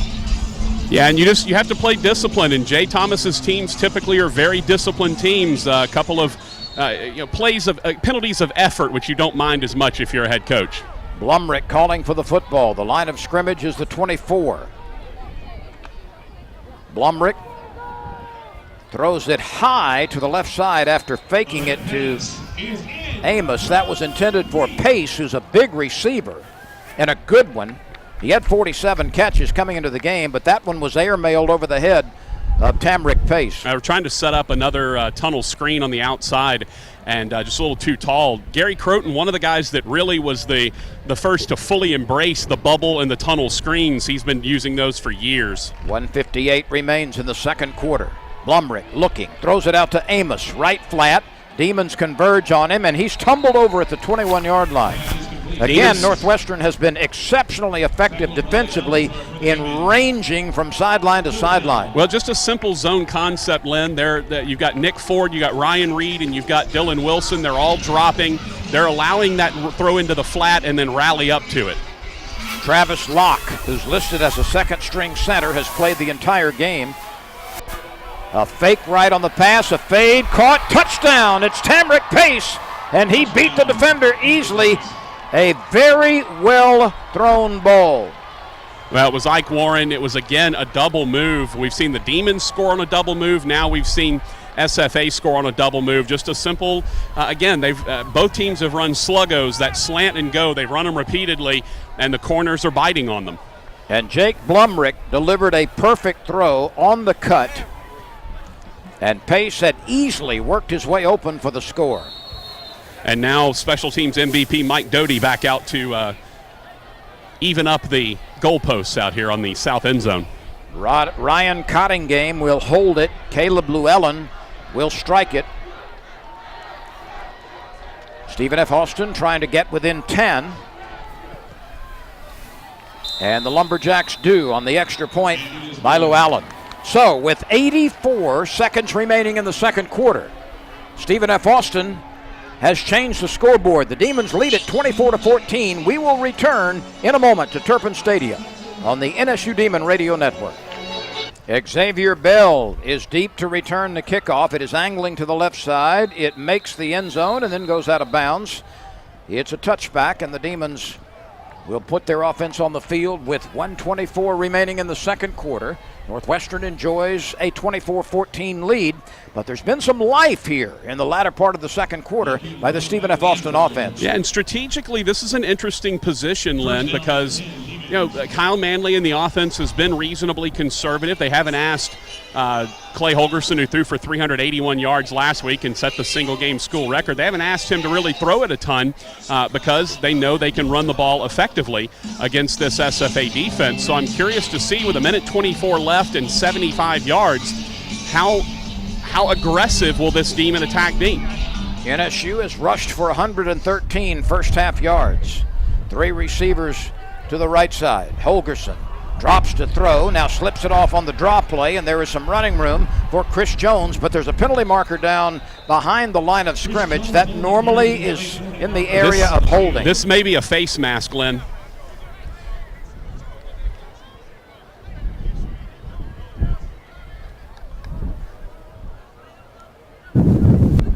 Personal foul, face mask, defense, 15 to the run, automatic, first down. So Chris Jones with a nifty run, and then a 15-yard face mask penalty called against Stephen F. Austin. Yeah, they got him in the backfield, actually, as he was making a move against the free defender.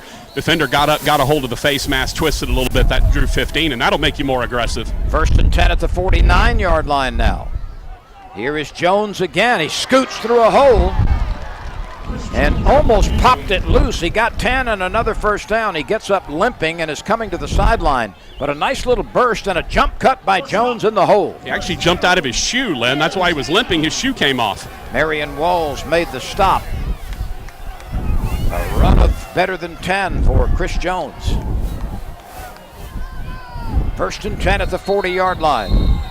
And Stephen F. Austin will take a defensive timeout. We'll step aside 48 seconds to go in the second quarter. Second and a half. Northwestern 24, Stephen F. Austin 14 on the NSU Demons Sports Network. The Demons are working into a very stiff northerly breeze. Holgerson claps his hands. He wants the ball. He cocks. He throws. And it's incomplete off the hands of Chris Jones, who had run an out route essentially at the line of scrimmage. It will bring up a 10-yard situation for the Demons on second down. Yeah, and we got an injured Demon. Center Dustin Burns is down on the field. It looked like maybe a right hand, right wrist injury. He gets up quickly. And again, Len, that's the same concept that we've seen SFA use repeatedly. The Demons have done a nice job on, and that is you run the deep routes with the receivers on one side and you try to slip the back out of the backfield into the flat. We saw the Demons have great success with it with Stafford Anderson. That time, though, SFA made the adjustment. Chris Jones, even if he makes the grab, he's going to have to make a man miss as soon as he gets the ball. Junior center Timus Bonner has replaced the injured Dustin Burns. 2nd and 10 from the Stephen F. Austin 40. 44 seconds are left. Holgerson retreats to throw, now slips it off on the draw play, and Chris Jones has his feet cut out from under him after a gain of about 5, running to the left side. Timeout, Demons. This comes with 37 seconds remaining. Patrick, this gives us an opportunity to tell our listeners what's going on at halftime. Yeah, we'll have a conversation with Jay Thomas walking off the field, see what he thinks about what is currently a 10-point lead. Then we'll have our Tony Sachery's trivia question. I will give you the question. By the way, it's going to be the simplest, easiest trivia question of the year. You'll call 352-9696. Tell Mark what the answer is, and you will win a $40 gift pack of Tony Sachery's to enjoy, maybe a gift for Christmas. And then after we come back from our first break of halftime, we're going to have an interview with Demon Athletic Director Greg Burke. We're going to speak on the decision to not renew the contract of Demon head football coach Jay Thomas and what he expects to see going forward. And then we'll talk a little bit about crossover season. Basketball is in full swing. The Demons played last night against Rice. The Lady Demons play tomorrow at 1 o'clock against Oklahoma State. You can hear that game right here on the Demon Sports Network with Tony Taglabor on the call. Stay tuned for halftime. Lots of good stuff coming your way. The Demons need to get to the 30. That's 5.5 yards away for a first down. 37 seconds are left in the second quarter. Holgerson has been quite efficient throwing the football in this first half. He hasn't thrown it a lot, but he's been good when he has. He retreats, he looks, he guns it over the middle. Caught for a first down. That went into the belly of Bryson Bourke. He hasn't caught many this year. He's got 14 now to match his 14 jersey number. Northwestern quickly gets to the line of scrimmage. First down at the 24, and that one is clocked by Holgerson. That stops the clock with 26 seconds remaining in the second quarter. Yeah, how about that throw, Holgerson to Bourke? Great throw, even better catch, Lynn. Bourke was running just the square in at about 8 yards, and he went up. Holgerson pass sailed just a touch on him, but Bourke, showing that athletic ability, got up high, got it in the belly as he was being contacted by two defenders. Indeed, he took a hit but held on. 2nd down and 9, or make it 2nd and 10 from the 24-yard line. Holgerson gives it off on the quick hitter by Chris Jones. He breaks through a tackle. He is still pulling. He's to the 10-yard line. A run for a first down by Chris Jones. He's not a big guy, but he was certainly equal to the task and then some on that run. Demons want to clock it with 18 seconds left. Now the clock stopped momentarily with the first down. Well, it stopped because Andrew McAllister, the Demon right guard, lost his helmet, and because of that, by rule, he has to come out for a play. So that actually stops the clock. The Demons get a chance to substitute, and they may actually just go ahead and run a play here. 1st and goal from the 9-yard line. Now the clock is running. Holgerson under center. And he clocks it with 13 seconds left, but Northwestern took a little time. Yes, it did. Yeah, and that was, I think the Demon coaching staff was unsure if the clock was going to start back up, and so they were unsure what they wanted to do. Well, I think they were waiting to see from Kyle Manley if he was going to try to call a play. He went ahead and signaled to clock it. That should have taken about 2 or 3 seconds instead of 5. The clock was stopped after the first down and then remained stopped after the helmet came off, but the official will wind it, and did for 5 seconds before Northwestern clocked it. 2nd and goal from the 9. 13 seconds are left in the second quarter. Demons want more. Holgerson looking, throwing the deep fade, caught, touchdown. There's a penalty marker down though. Let's check the penalty marker. In the backfield, a beautiful fade route. It was I think it was Lazar, but I'm not sure. Absolutely, Lynn. And Cameron Lazar is chasing Bobby Chan, who was hiding from him as the two seniors played hide and seek after the touchdown. 3 touchdown passes here in the first half by Clay Holgerson. And you could not have run and plays a touchdown. Personal foul roughing the passer, number 94, defense. That penalty being enforced on the kickoff. So Dimitri and Amy with the roughing the passer penalty. Clay Holgerson could not have run down and handed the ball to Cameron Lazar any more effectively than that pass. I mean, it was beautiful. Lazar got the great break off the line of scrimmage. He's the guy that specializes in making the difficult catches. He sometimes drops the easy ones, but he never drops the difficult ones. It's his second touchdown catch of the season, and Northwestern has scored 30 in the first half. Now make it 31 on the point after by Eric Piccioni. Well, and by the way, Len, right after the play, so Cameron Lazar celebrating, Bobby Chan went and hid behind the goalpost. You may have seen the Pittsburgh Steelers do this earlier where they played hide and seek. Bobby Chan went and hid behind the goalpost. Cameron Lazar put his hands over his eyes to say, I'm trying to find out, doing my 10-second count. Then he took off, ran after Bobby Chan and chased him right off the field after the touchdown. Great moment between two very good players and two seniors. 31 first half points for Northwestern State in a brilliant offensive explosion here at Turpin Stadium in the final game of the year. Well, and we wondered coming into this one exactly what the temperament of the team would be. You've got a large senior class. Obviously, you're playing for Chief Caddo. You combine that with the idea that this is the head coach's last ball game, and you just didn't know exactly what you would get out of this team, and I think we've answered that question in the first half. Well, the most points Northwestern has scored in a game this year was actually in a losing effort to Sam Houston, 40-36. And the Demons right now have 31 first half points. And the kick easily makes it through the end zone for the touchback with 9 seconds remaining.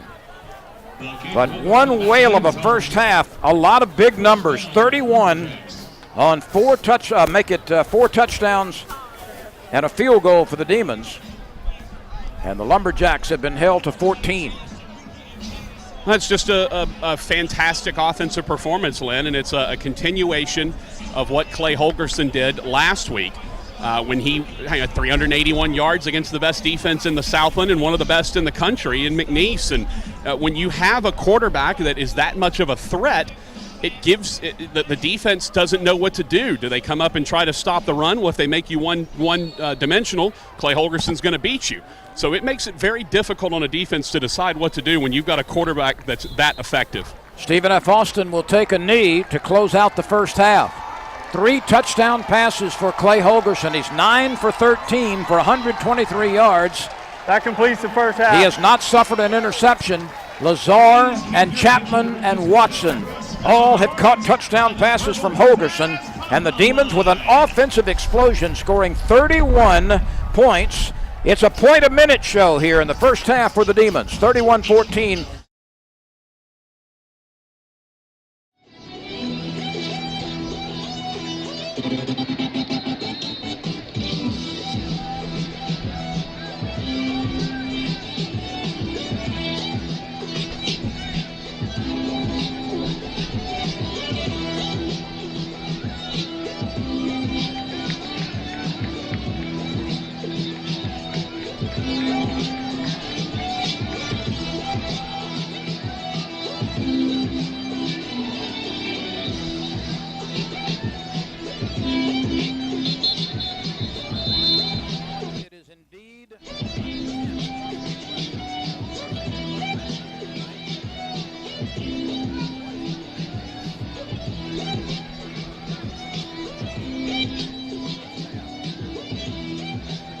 Perspective from down there really has been amazing for me. I don't think I've ever worked in a situation like this where we've got a live analyst on the sideline. It is a great vantage point. Carly McCord has never been more jealous in her entire life, Len Rollins. I can tell you that right now. NSU Demon alumna who works with you often on CST. Yeah, I like this setup, Len. I like having a sideline reporter that can kind of be a part of the broadcast as you go along. I think it's a different perspective. And honestly, just, from an inside baseball perspective, a just a play-by-play perspective, I always thought hey, let's throw it down on the sidelines for an Abita beer sideline report. I always thought that was kind of clunky. I just like having a sideline reporter be able to give their vantage point. Especially with an open mic, it indeed is a unique vantage point. The good news for the Demons is, after scoring 31 points in the first half, they've got an opportunity to get some more as they receive the opening kickoff. It sails down to the goal line, and it is returned to perhaps the 20-yard line by Xavier Bell, and the Demons will be looking for more here after a very, very impressive effort on both sides of the line of scrimmage. 31 pops out at you, of course, in the first 30 minutes. But Northwestern's secondary has at times this year been gashed. There's been one mistake in the first half that led to a touchdown, but Northwestern defensively has been impressive as well. Absolutely, Lynn. This has been a good defensive effort and an even better offensive effort. And nice balance. Clay Holgerson, who had a fine first half, hands it off on the first run. Chris Jones works his way into the secondary. He runs into the umpire and then bounces off him, and he winds up 10 yards down the field. They're going to mark this for a first down, I believe. Now they back it up. It's going to be a little bit short, not much. Well, as a defense, when the umpire is your last line of defense and makes the tackle, that's not good. And the umpire should get credit for that tackle, his first of the game. 2nd down and 1. That was a very nice cutback jitterbug run by Jones. He'll try it again. He doesn't get much, but he didn't need much. That looks like it's going to be enough for the first down. Indeed, the stakes will move. Well, and for the Demons, that is first down number 17. That's a high number, Patrick. Yeah, it's a very high number, Lynn. And even more impressively, if the Demons find a way to go down and score with this first possession of the third quarter, I'm not, obviously this game's not anywhere near being over, but that's certainly going to go a long way to helping decide this game. Patrick, cast your eyes on the far side light poles. Oh, yeah. They are rocking back and forth in this very, very strong wind.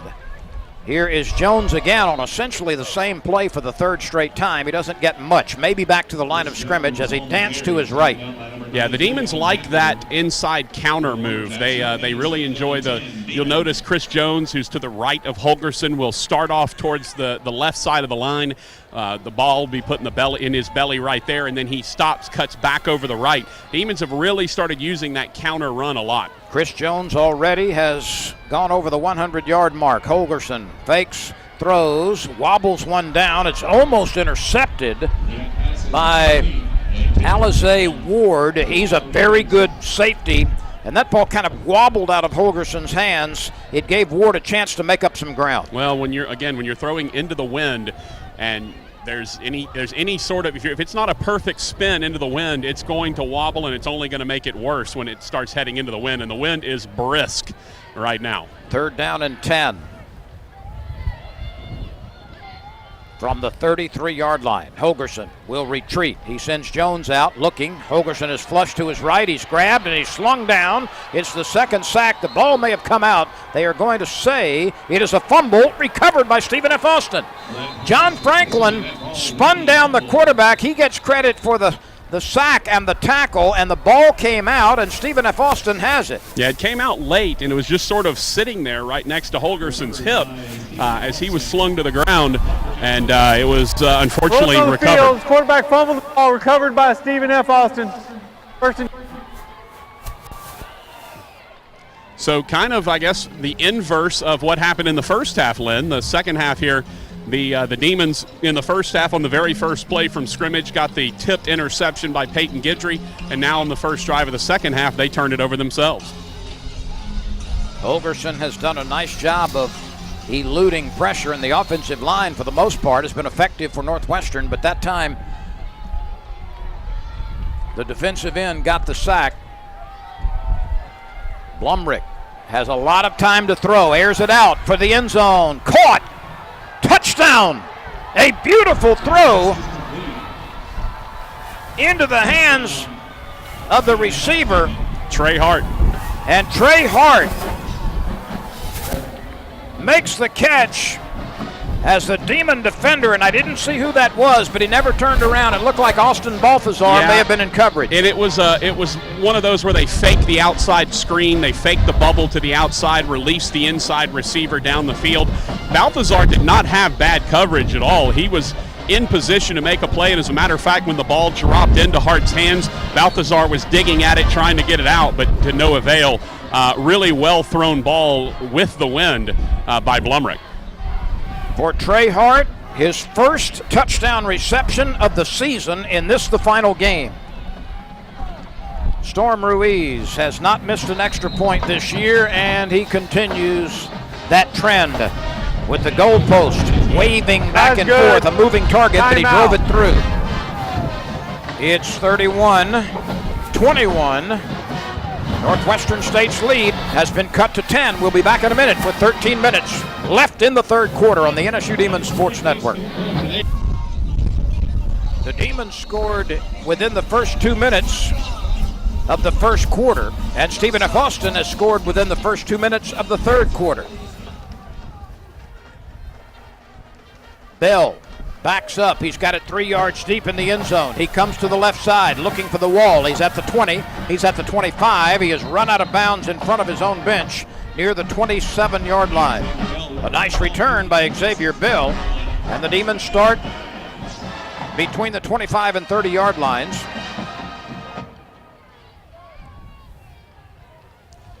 Well, now you've got a ball game, Len. This is, exactly what you didn't want to have happen to start the second half. A turnover, you then immediately turned into points by SFA. They did what a good offense should do in that situation. And now if you're the Demons, you need to settle in after that sack fumble and try to move the ball down the field. Put 7 back on the board, get your lead back up to 14 or to 17. Chapman, West, Watson, and Lazar had first half touchdowns for the Demons, along with a Piccioni field goal. 1st and 10.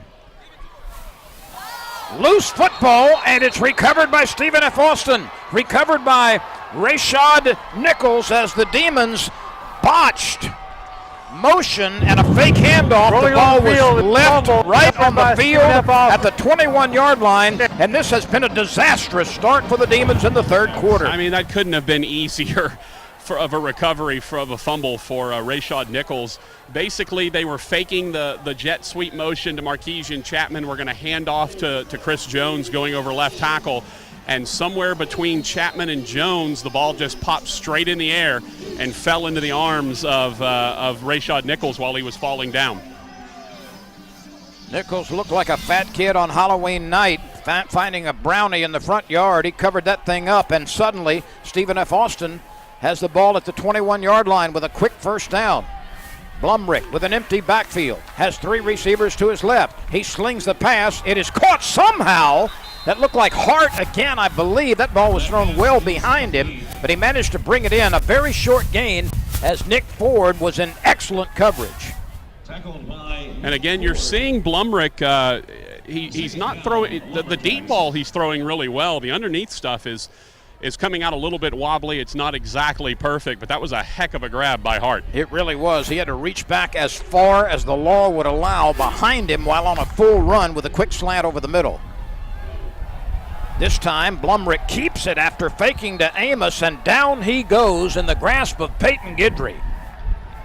Peyton Guidry has been really good at, we've got a fight breaking out. That was actually Christian Blewett who took him down, and then Brad Laird grabs Christian Blewett and yanks him off the field. But after Blewett made the tackle on the quarterback, the offensive lineman for SFA came in and wiped Blewett out. So we'll see which. I've got to imagine this is personal foul SFA. If it is, it's the 4th of the game. After the play, unsportsmanlike conduct, 42, defense, that penalty's half a distance to the goal, automatic, first down. Wow. That's Christian Blewett, who is I'm called not for sure. the foul. Christian Blewett was on top of the pile. There was no doubt about that. He was the one who took the quarterback down, but I don't know exactly how you don't get SFA's lineman for coming over and pushing him off of the quarterback to start with. The result is a first down just outside the 10-yard line. And what was a comfortable halftime lead for the Demons is getting a bit sticky. Amos takes the handoff on a delay, and Northwestern covers him up. Maybe a yard of a loss. That charge, a loss of a yard, I should say. That charge led by Lynn Clark. Yeah, and Lynn Clark's still furious about the previous play. He's really the heart and soul emotional leader of this team. Clark was there, but also credit Danny Harmon. Harmon set the middle to make sure that Amos had to start moving sideways instead of vertical. 2nd and 10 from the 11-yard line. By the way, Peyton Guidry with 12 tackles already in this game. 1 in this half, 11 in the first half. Blumrick looks left, now turns, throws back to the right side. Caught right at the 5-yard line. Gorey has it, and he's run out of bounds exactly at the 5-yard line. Yeah, it's good coverage by Deron Littleton. There was just nothing there. Littleton was not giving up the deep ball. He just ran the comeback at the 5. And by the way, with those 12 tackles, it assures that Peyton Guidry will be the leading tackler this season for the Demons after the loss of the middle linebacker Nick Parati a couple of games ago. Parati, had he stayed healthy, would most likely have led the Demons in tackles for the last 2 years. No doubt. He was at 77 coming in a couple of weeks ago. Peyton Guidry had 70 coming into this game. He needed 7. He has 12 now. 3rd down and 4 for the first down. The pass on the slant in the end zone, incomplete. And the offensive receiver is hurt. That's Tamrick Pace. Well, and let me tell you why he's hurt, Len. Official timeout. Injury on the field. They wanted to run they were trying to run a pick play, but it was perfectly diagnosed by Ike Warren, and then Ryan Reed came in and hit Pace with a shoulder low down around the rib cage down around the midsection. Perfectly legal hit, but Ryan Reed made him pay for coming across the middle. So the Demon defense holds under duress after the second early third quarter turnover. And this will bring on a short field goal attempt. It will be little more than an extra point for Storm Ruiz. We've got 2 very fine kickers in this game today in NSU's Eric Piccioni and Stephen F. Austin's Storm Ruiz. Both of them among the very best in the league. Oh, absolutely, Len. And I mentioned Piccioni, the only misses he's had were all in one game. Except for last week, he did miss one against McNeese. But other than that, he's been perfect every other game. But it's wind that has seemingly been the thing that's bothered him the most. However, the wind has not bothered him so far today. Ruiz came into the game 14 for 16 in field goals. He's missed a short one with the wind having some effect, it appeared. This will be with the wind and little more than an extra point, and it would draw Stephen F. Austin to within 7 points of the Demons. It's 31-21 now. Northwestern has never trailed, had a 21-0 lead at one point, but Stephen F. Austin, with the courtesy of the NSU turnover gifts here early in the third quarter, has a chance for 10 straight points. Well, Price is up now in the end zone and walking off the field under his own power, which is good to see. It's tough to tell. I thought at first it was maybe a knee of some description, but he seems to be walking okay. May have, as they say, or they used to say, got his bell rung a little bit. Now, of course, they call that a concussion. Right. But once again, Len, credit the Demon defense on a quick change possession. They were able to step up and force a field goal attempt. Chris Wilkerson will snap it. Ryan Cottingham will hold it. Storm Ruiz will kick it. This will be a 22-yard field goal from straight away.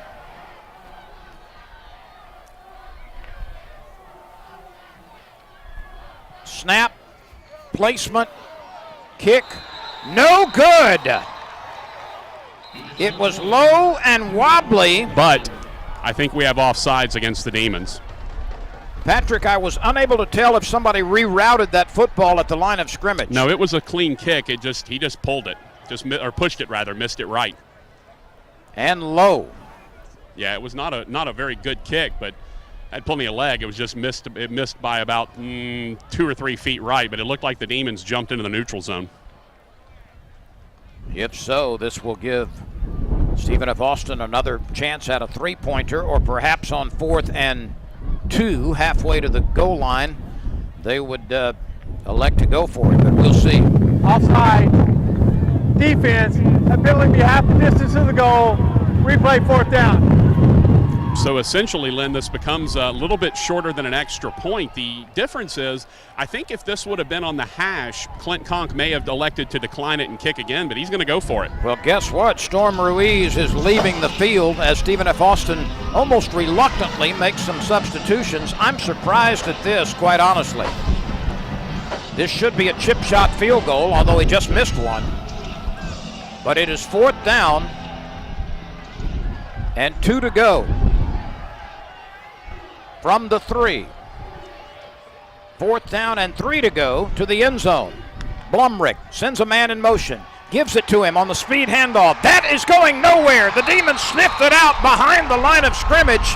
Sensational defensive play. It was Josh McGowan who took the handoff. Peyton Guidry and Len Clark played that as well as you possibly can. Well, Len Clark shot the gap from his defensive end position.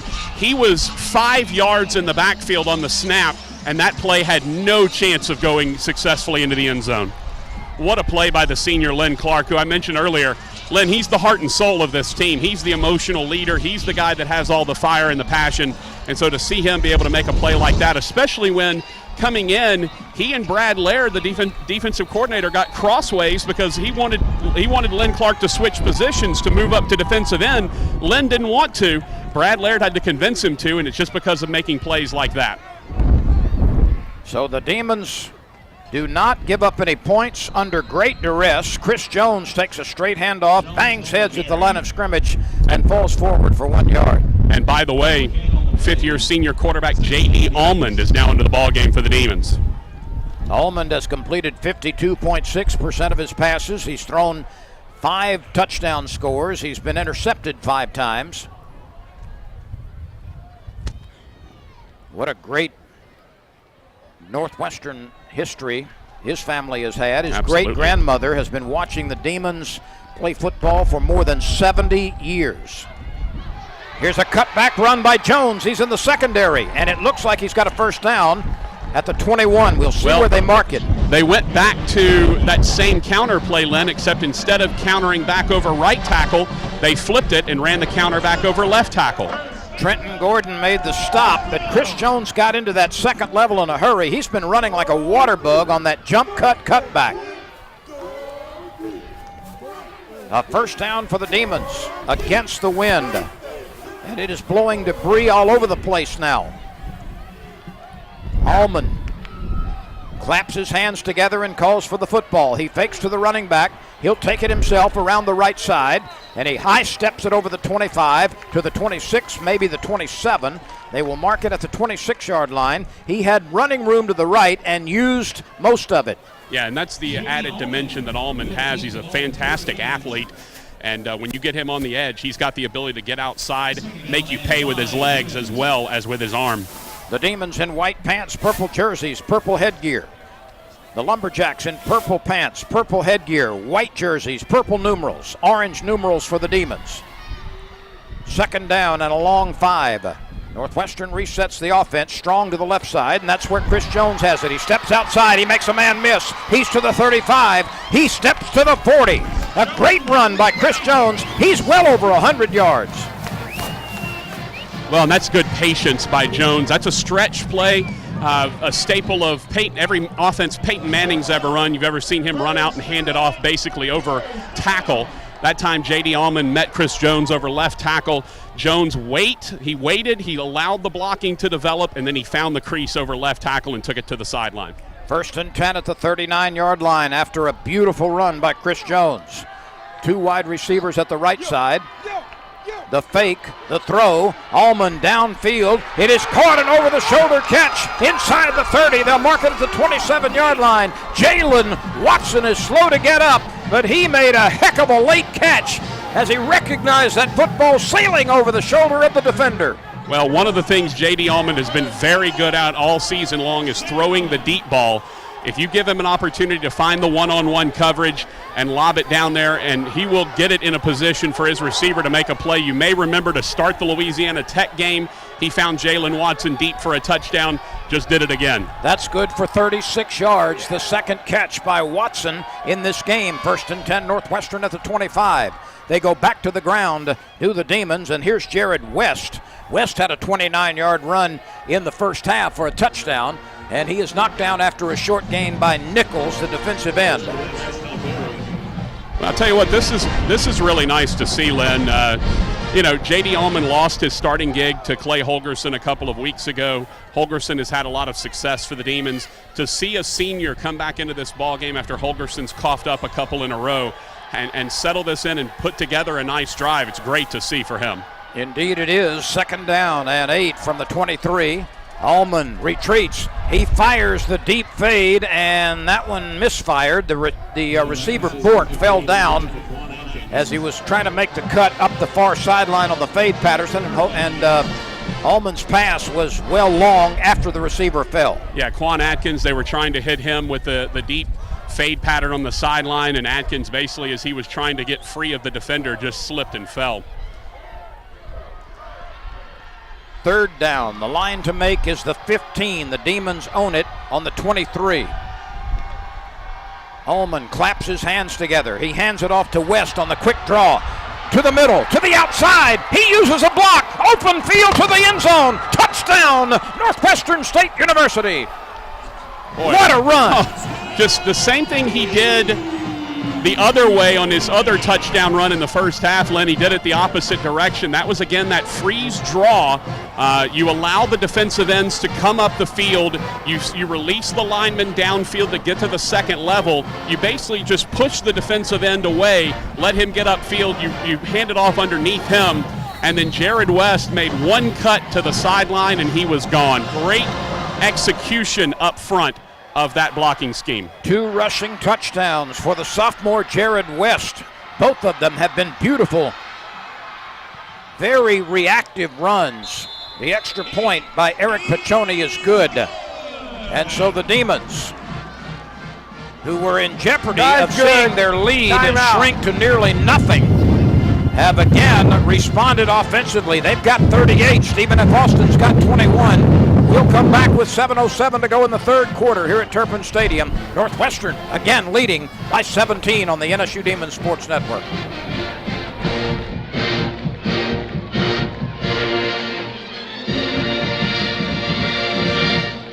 The Demons have reached the end zone 5 times this afternoon and this evening. Watson, Lazar, and Chapman have caught touchdown passes from Holgerson. And West has run to the end zone on a couple of beautiful efforts. And then there's been a field goal by Piccioni. Len, by the way, tonight's game sponsored by Julian Foy Motors in Manny. We have it all at Julian Foy Motors, and by Sheriff Victor Jones in the Natchitoches Parish Sheriff's Office. 7:07 remains in the 3rd quarter. The kick into the northerly breeze is twisting off to the right side, and that one hooks badly and goes out of bounds. That came down almost in the bleachers.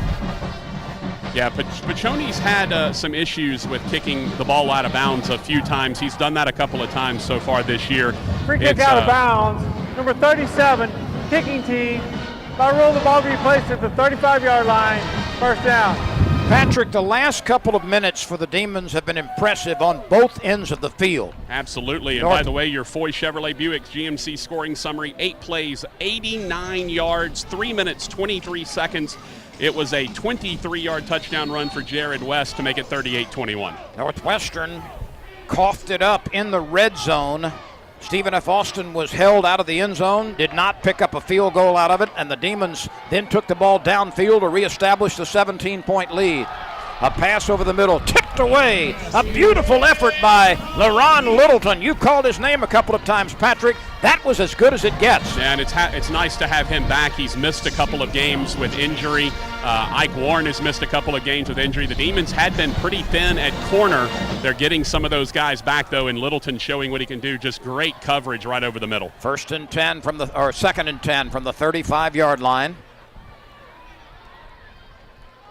Travis Locke Sends the spiral back to the quarterback. A delayed handoff to Amos. He probes the left side on the hash mark and bangs his way for 5. Northwestern has a 100-yard rusher tonight by a lot, and still plenty of game to go. 129 yards for Jones, averaging 7.2. And Amos is 13 short of 100. 3rd and 5. The line to make is the 45. Jake Blumrick has taken virtually every snap at quarterback this afternoon. He slaps his hands together, takes a low snap, looks, he's pressured now, steps, fires, short, caught. Not a first down, though. A second stretching effort by Gorey, but his knee was down, and they're going to mark him about a yard shy of the needed yardage. And I'll tell you, it was neat to watch that from down here, Len, because Krishard Bull, the senior linebacker, made the play. Right before the play, Jay Thomas, about 3 yards out on the field, told Krishard Bull, motioned for him, hey, you need to move over, and actually reset him a little bit to his right. And that's why he was in position to make that play, and SFA's going for it. What a gamble this is. 4th and less than a yard to go, just short of the 45. 5:46 to go in the third quarter. Northwestern leads 38-21. Blumrick calls for the football at the 40. He gives it off to Amos. Amos is met right at the line of scrimmage. I don't think he got there. Peyton Guidry was right there to knock him off his pin. And the Demons take over on down. 1st and 10, Northwestern State. It's the middle of the defense, Len, and I mentioned it in the first half. The middle of that Demon defense has become very tough to run on. You can find some creases outside over the tackles, but it's becoming very difficult when you've got linebackers like Krishard Bull and Peyton Guidry who have such a great ability to fill the hole and make the play. 14 tackles now for Peyton Guidry. We've still got 5.5 minutes left in the third quarter. And the Demons will start this drive after bowing up defensively and stopping Stephen F. Austin on 4th down. 1st and 10 at the 44-yard line in Lumberjack territory.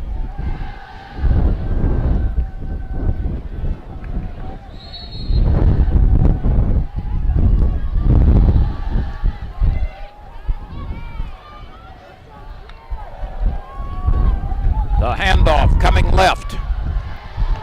There's a little room to run for Stadford Anderson. J.D. Allman remains in the game at quarterback for the second consecutive series. Under his leadership, the Demons had a nice touchdown drive the last time they owned the ball. Yeah, he took him from the 11 all the way to pay dirt, so no reason to pull him out after that. Trenton Gordon tackled Stadford Anderson, but a gain of nearly 5. Let's call it second and a short 6. 5:02 to go. Clock moving. Under 5 now. Demons moving into the wind. Another run by Anderson. A little stutter step. He's got about 2, maybe 3. He'll come up approximately 3 yards short of a first down. Chief Caddo looking on from the Clayton Plaza next to the Demon Fieldhouse. Well, and this is the kind of thing where, a guy like J.D. Allman, if he comes in and finishes this game off and leads the Demons to the victory in the battle for Chief Caddo, what a great end to a career for a kid who's never once complained. All he's done is work hard to try to be the starting quarterback at Northwestern State. 3rd and 3. The Demons are not in field goal range, not against this win. NSU resets a wide receiver. That was Chapman coming from the right slot to the left slot, and now Northwestern calls timeout. They're first of the half. Patrick, let's keep it right here. The Demons, with 4:17 to go in the third quarter, hold a 38-21 lead over Stephen F. Austin. Well, I think, Len, if you're looking at what you decide on 3rd and short here, I think you run it. The run game's been very strong. I don't necessarily think you have to go to the draw, as we've seen them do a couple of times on 3rd and long. But I would probably keep it on the ground. I think Jay Thomas probably tells his offensive coaching staff and Kyle Manley and says, look, this is 4-down territory. You're not in field goal range, but you're also inside the 40-yard line. If I'm Jay Thomas, I take 2 shots at this first down right here.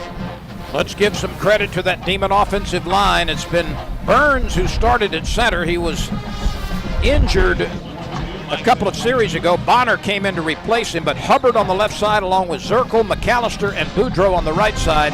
That group has done a nice job against Stephen F. Austin. Absolutely, and Burns is back in there at center. He hurt his wrist in the first half. Corliss Johnson, who's moved and played every position on the offensive line, mostly at left tackle last year. They wanted to start him at right guard this year. He's back out at left tackle again. O-line is making big holes. 3rd down and 3. Chapman in motion to the wide side of the field.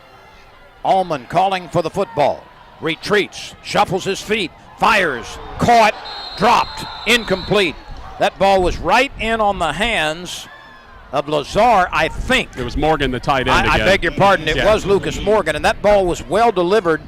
Morgan was whipsawed and lost the ball. He almost had a chance to catch it again when he coughed it up. And it was Lawrence Gonza, a backup linebacker who delivered the blow. Yeah, he had about 3 chances to catch it, really. The initial strike was good from Allman. He bobbled it. It kind of popped up in the air. He tried to catch it again. It fumbled it, tried to catch it again. Watch for a fake maybe here. It is a spinning, tumbling kick and fair caught at the 18-yard line. And now we've got a penalty marker thrown by the back judge. And I'm not sure why the flag was thrown. Was that some sort of illegal? Well, he called for the fair catch. All of the Demons were past him as he stepped up to make the grab. I don't know how this could be interference with the ability to make a fair catch because no one was around him. Kick was less than 20 yards. Yeah, it was just they were just trying to pin him inside the 20, and Piccioni was trying to do the honors. He's kind of the short kicker, but that ball came off his foot, spinning, tumbling like a gyroscope. Yeah, it was going end over end. Kick catch interference, number 52, kicking team. The 15-yard penalty. Wow. From the spot of the foul. Wow. Well, this is what I don't understand, Lynn. So the Demons are going deep to try to cover the kick should it go out of the back of the end or go to the end zone. No one was really around the returner. He was just sort of standing there by himself. I don't know how that flag comes flying in. I saw it the same way you do. In fact, the returner had to run up on the ball and appeared to catch it with no one around him. Yeah, everyone had gone past him. Nonetheless, it is a first down after the penalty at the 32-yard line, so essentially the Demons got nothing out of the punt.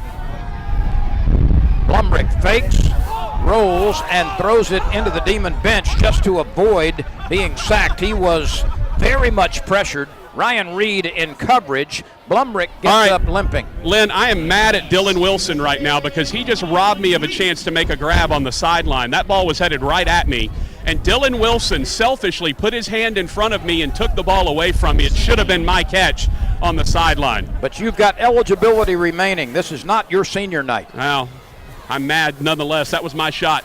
Second down from the 32-yard line. Blumrick calling for the football, claps his hands together, looking left. Cox fires and misses. That one was intended for Hart on that little crossing pattern, very shallow, not but a couple of yards beyond the line of scrimmage. But Blumrick threw it behind him, at least an arm's length out of reach. Yeah, and like I said, Lynn, he's been pretty accurate with the deep ball, but he's not been very good short. The inside of 15-yard routes, he has not been throwing the ball well. It's a possession down for Stephen F. Austin and an opportunity for the Demons. 3rd and 10. The line to make is the SFA 42. 3:57 to go. Third quarter. 38-21. Northwestern leads by 17. Blumrick calling. He's pressured. He gets away. He steps up. Now he's hit from behind, and he goes down to the 25-yard line. And it's Len Clark on the sack. That's his 5th of the season. Oh. That was as good a get-off as I have ever seen from a defensive end. Len Clark just flying around the tackle at the snap of the football.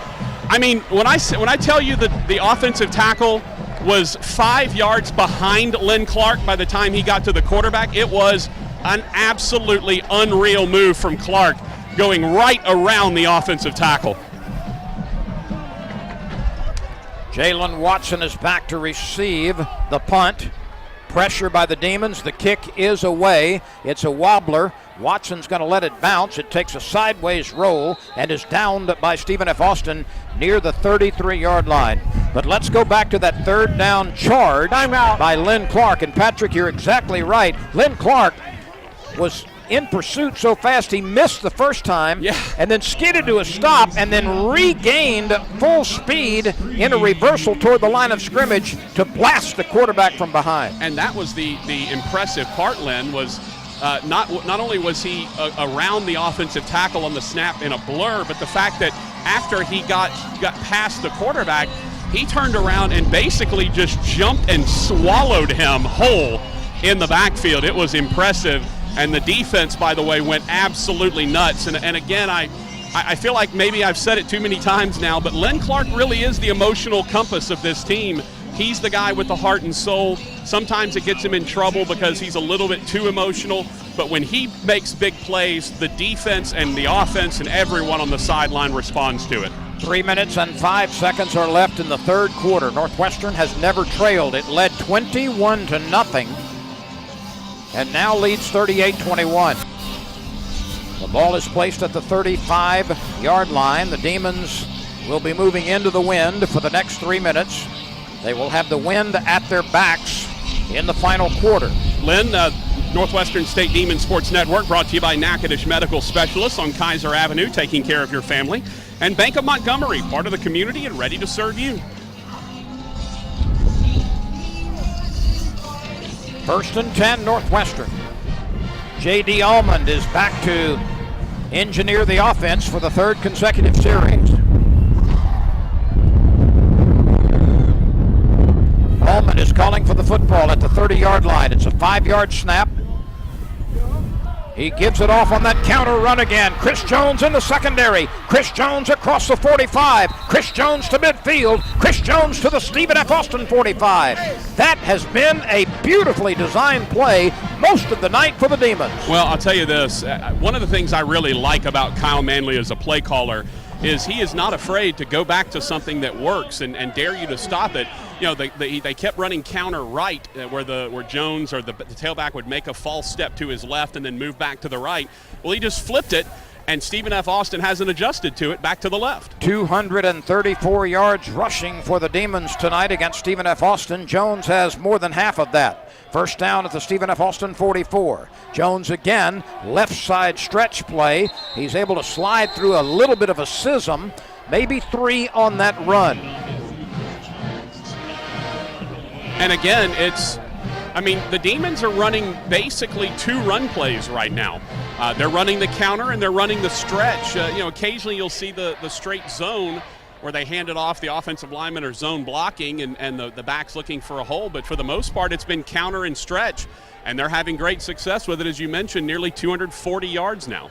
20 carries for 154 yards for Chris Jones. What a way to close out his career. Absolutely. Second down from the 41. Almond calling for the football. Holds it above his shoulders, now slips it off, and Jones is repelled that time. No place to go. There were 3 Lumberjacks in on the charge,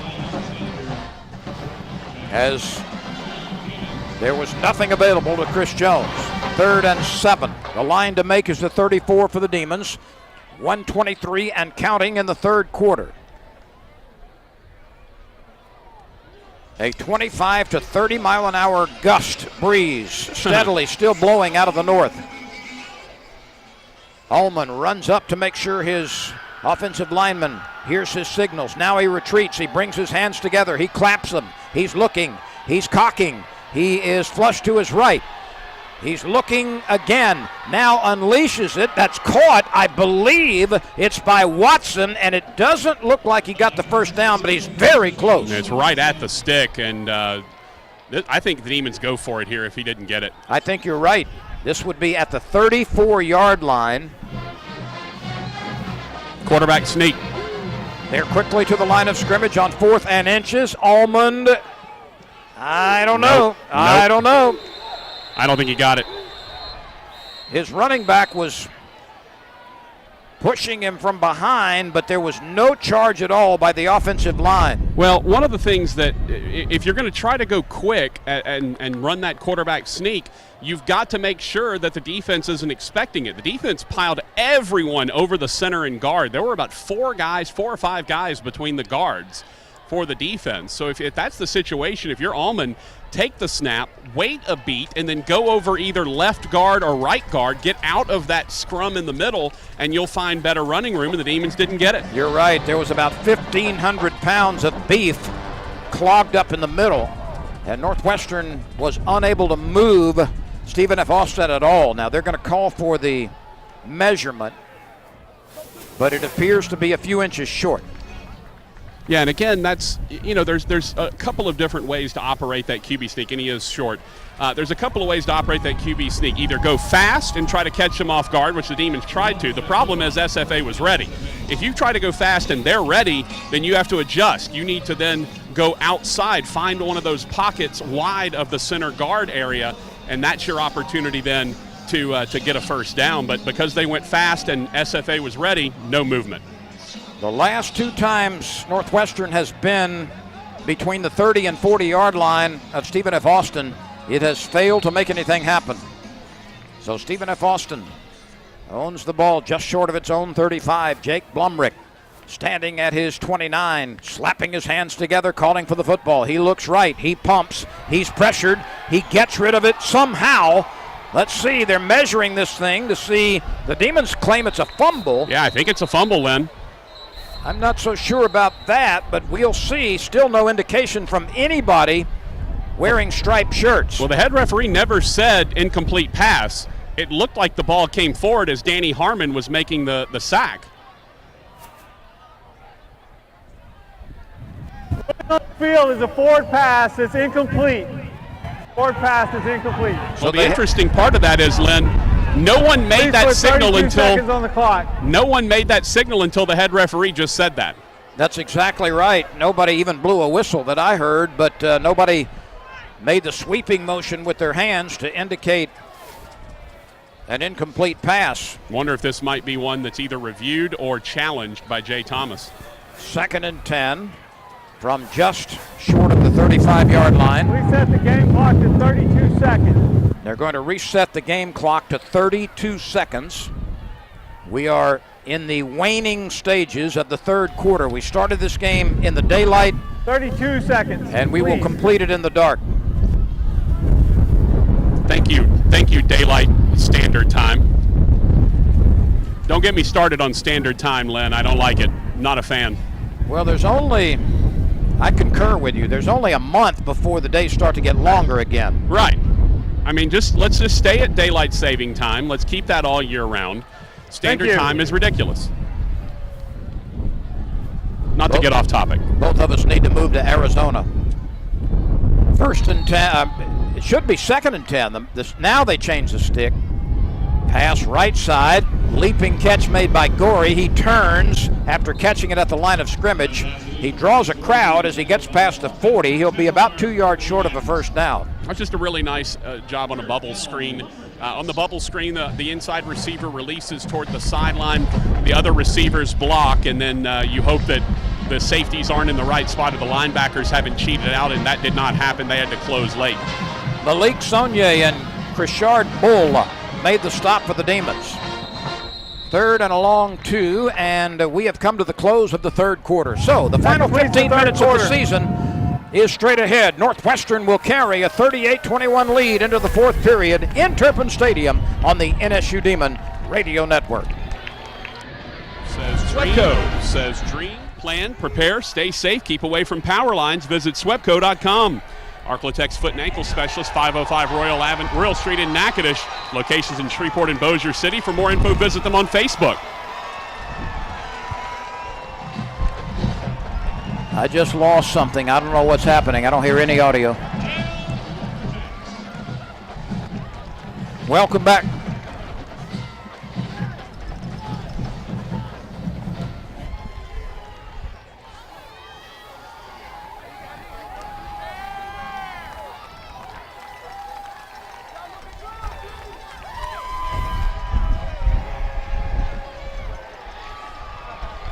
Welcome back, everyone, with 14:19 to go in the fourth quarter.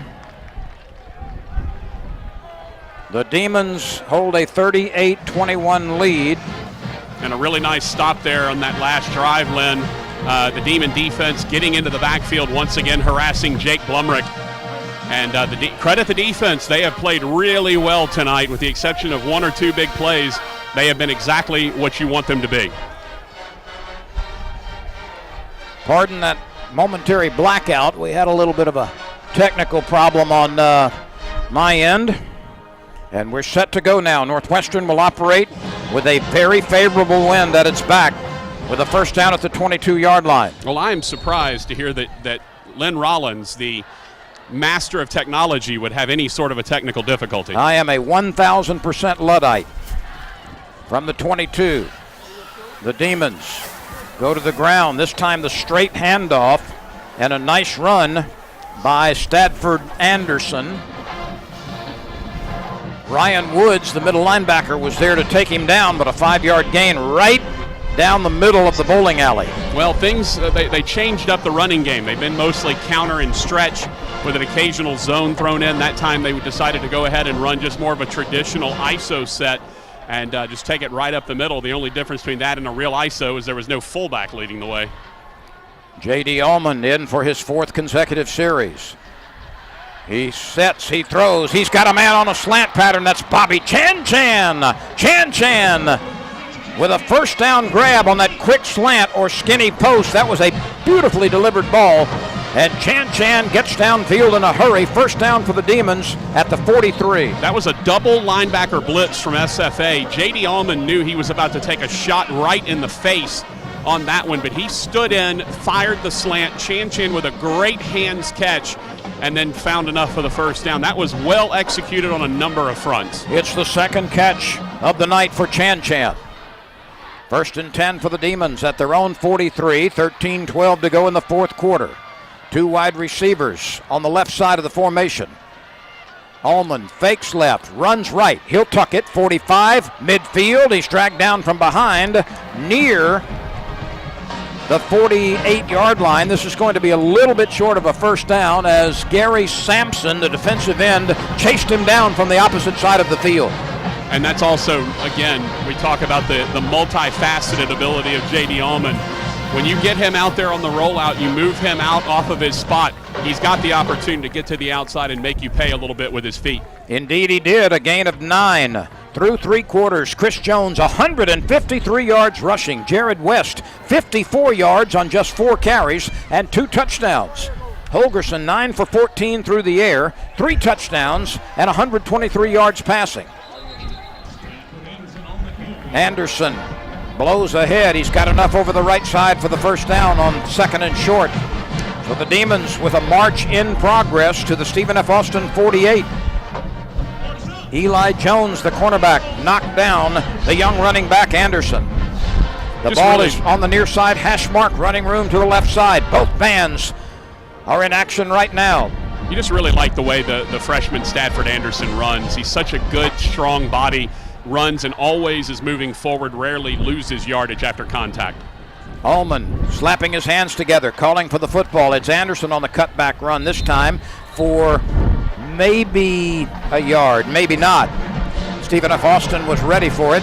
Anderson started right, tried to make his own counterplay work over the left side, and Spencer Choka, a backup linebacker, was right there to nail him. Yeah, and you notice even then, Len, he gets hit at the line of scrimmage. But when it's all said and done, he gets about a half yard out of it. He's a hard guy to push backwards. Jalen Watson leads Northwestern in receiving with 3 catches for 51 yards and a touchdown. Second and 10 for Northwestern.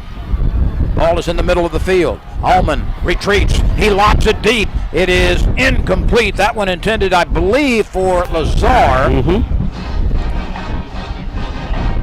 He does not often go downfield deep. He's had 34 catches, which is a nice number, but averaging less than 9 yards per reception, 1 touchdown.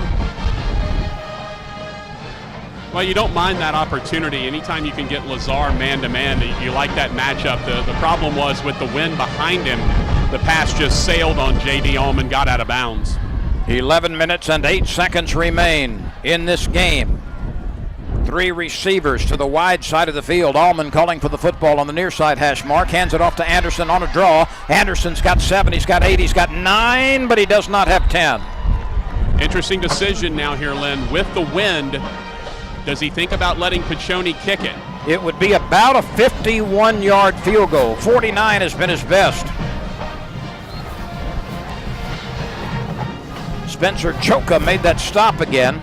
Oh, they have marked it a first down. Wow. He got a very favorable spot, and the Demons will gladly take it. All right.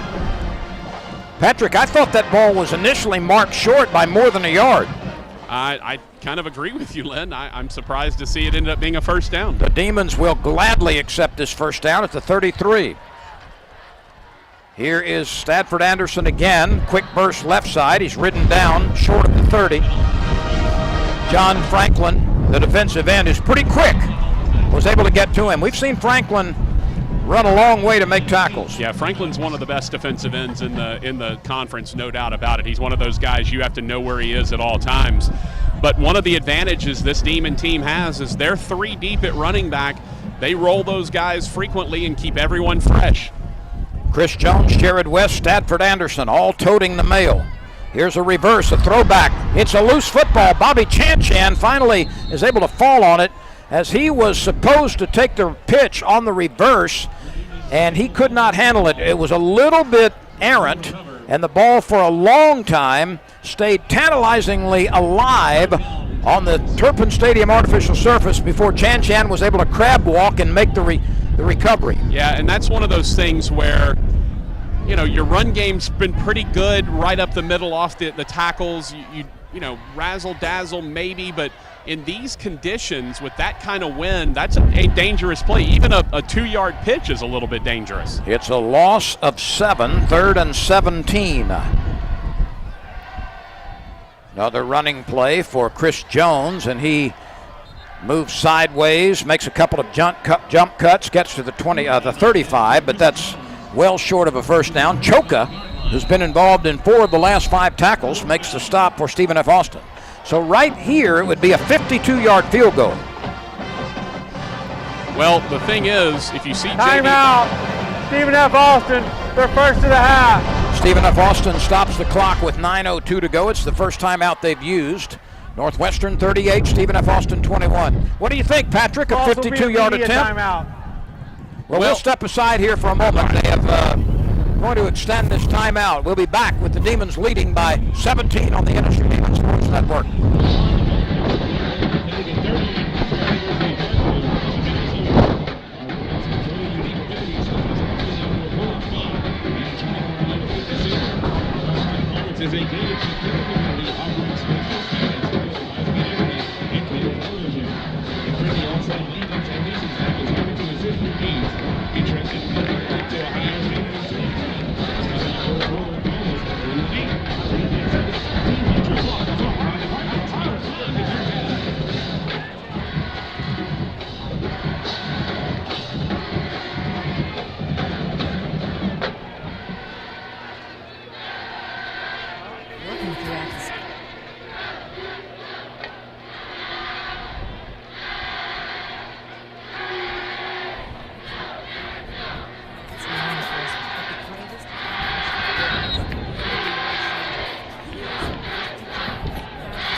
Prism Center offering physical therapy services in Natchitoches.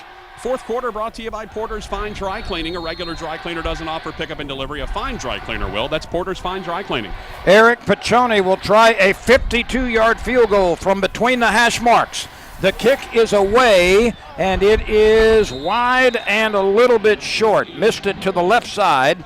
A 52-yarder, which would have been his career best, comes up empty. Well, he didn't miss it by much. That thing slid under the crossbar by probably about 5 feet. So it was on line. It was just a little bit too short. 38-21, Northwestern's 17-point lead remains intact. 8:57 to go in the fourth quarter.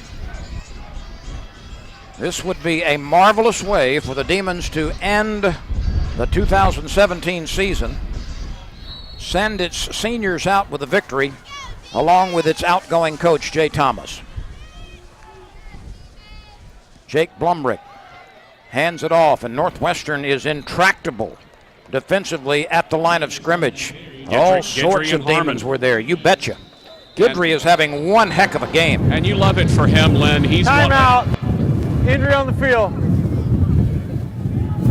Guidry's one of those guys that is, Len Clark is the emotional leader of this team. Peyton Guidry is kind of the workhorse. He just shows up every day, a fantastic guy, just one of those guys that you like to see have success. And to have him have this sort of a game on his senior season, final game of his senior season, is just phenomenal. Guidry leads everybody with 16 tackles. Balthazar, who has played very well, has 9, and Reed also has 7 tackles out of the secondary.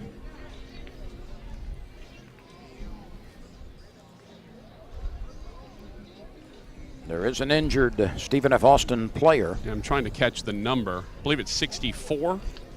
Travis Locke. That would be their center. And he is unable to put any weight on his left leg. Now that leg is touching the ground, but very gingerly.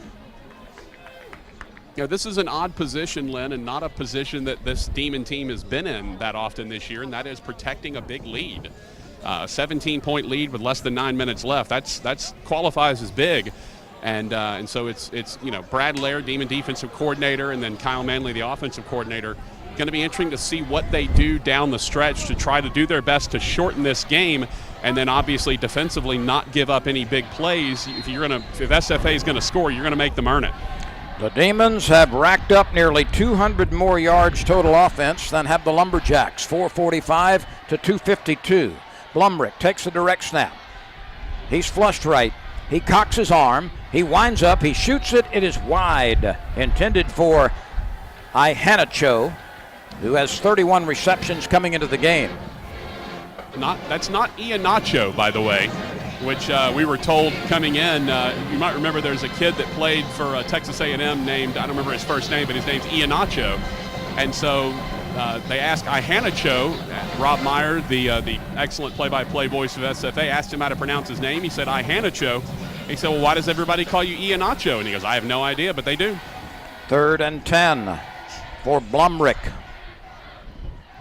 He'll accept the football at the 30-yard line. The Demons only rush 3, but they stunt and they put pressure on the quarterback. Blumrick has to get rid of it and just wobbles it up into his own bench. Only 3 rushed. The Demons backed up 2, but they had a little bit of a stunt and still applied pressure to Blumrick with that 3-man rush. Yeah, if you can get pressure with 3, you pretty much can do anything you want defensively. There's no chance an offense is going to have success. If you're putting pressure on the quarterback with 3 and you're dropping 8, there's no quarterback in the world, Peyton Manning, Drew Brees, Aaron Rodgers, Tom Brady, that's going to have any kind of success against that. Jalen Watson backpedals to receive the punt. He's standing at the 25-yard line. Caleb Lou Allen will kick it. He'll take the snap at the 22. He runs right, kicks the semi-rugby punt, and this one's going to hug the ground and get to the 20 before it stops rolling. They'll mark it at the 21, and the Demons with a 17-point lead and 8 minutes and 11 seconds to burn own the ball. 38-21 the lead at the 21-yard line. Northwestern has it. This could be the defining drive, Len. Demons will definitely be going into the 4-minute offense. 4-minute offense where you're trying to run basically 4 minutes off the clock. They call it the 4-minute offense for when you have the lead and there's 4 minutes left to go and you're trying to get the game over with. Demons will be in some version of their 4-minute offense here. They'll be running very slowly. Play calls will come in a lot more slowly. Demons will try to do their best to take as much of this 8-11 off the clock as they can. So I have made a note that Northwestern will start this drive, and they have placed the ball at the 20, so Stephen F. Austin gets an extra yard on the roll. But I've got a note in front of me. With 8-11, the Demons will start it. Let's see indeed how much clock that they do burn here before giving the ball up or scoring. Well, look, if you get a one-play 80-yard touchdown, you'll take that. You don't care about 8-11 on the clock. If it ends in 6, that's all that really matters. But you would like to see a deliberate drive here, 3, 4, 5 minutes off the clock before you hit pay dirt. Northwestern's quarterbacks tonight are 12 of 22. They have suffered no interceptions. Holgerson has all 3 touchdown passes. The Demons have 445 yards offense on 70 plays, and 264 of that has come on the ground. By the way, really nice interaction there. Clay Holgerson, the last guy that talked to J.D. Allman, got in his ear, gave him some advice, and then said, hey, have a good drive. This is the 5th consecutive series that Allman has engineered. 3 receivers on the left side. Counter play again to Chris Jones, and he doesn't get much.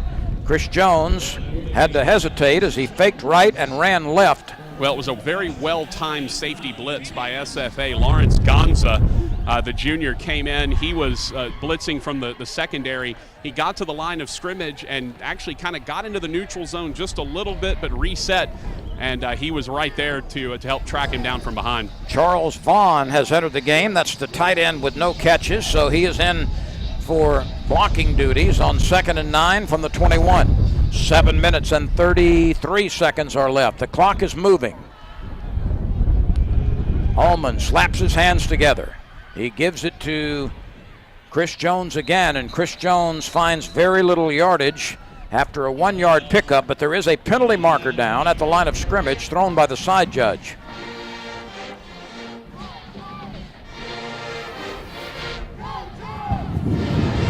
Personal foul, hands to the face, number 13, defense, 15-yard penalty, automatic, first down. Northwestern will be quite eager to take that gift.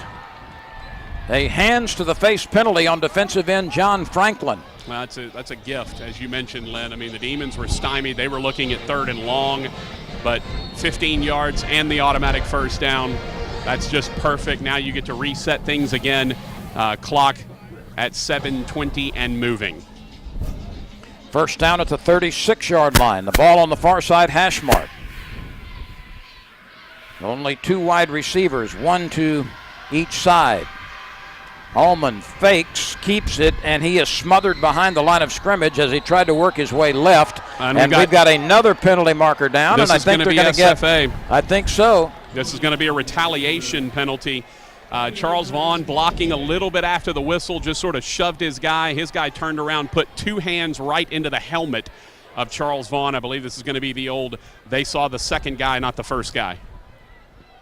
I don't think what Vaughn did would have warranted a penalty anyway. He was just sort of blocking after the whistle, but the DB came back and 2 hands shoved him in the helmet. And if that indeed is the case, and it appears it will be, that would be back-to-back major penalties against the Lumberjacks. Major penalties, I love it. It's like the CFL out here. After the play, 31 offense, unsportsmanlike conduct, a 15-yard penalty. Wow. Be 2nd down. Wow. That's number 31, first unsportsmanlike conduct. Okay, so here's the thing. They called it on Charles Vaughn. Now, I'm okay with that.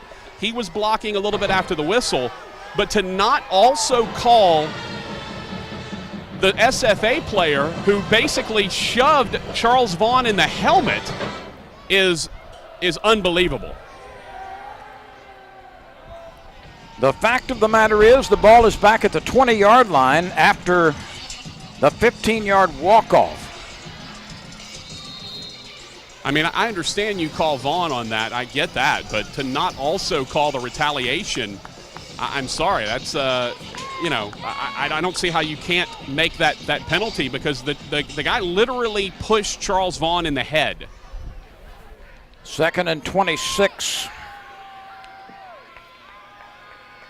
The Demons go to the ground, and Stephen F. Austin is expecting it. Nowhere to run between the hash marks for Chris Jones. John Franklin was there. He actually lost a yard. 3rd and 27. I was wondering when Clint Conk would start using his timeouts. 6.5 to play. Exactly. The Demons lead by 17. Timeout. Stephen F. Austin. And indeed, 2nd and a half. Indeed, Stephen F. Austin does spend its 2nd timeout, and they will add 5 seconds to the game clock. Well, and this is, this a precarious spot. Not necessarily precarious, that may be too strong a word, but this is an interesting spot because when you're the offensive coordinator, you're trying to be conservative, but being conservative is not what got you 38 points to start with. When you're the defensive coordinator, you're trying to be conservative, but conservative is not what allowed only 21 points. So this is a tough situation for both coordinators to have to figure out how to call this game. 31 of Northwestern's 38 points were generated in the first 2 quarters.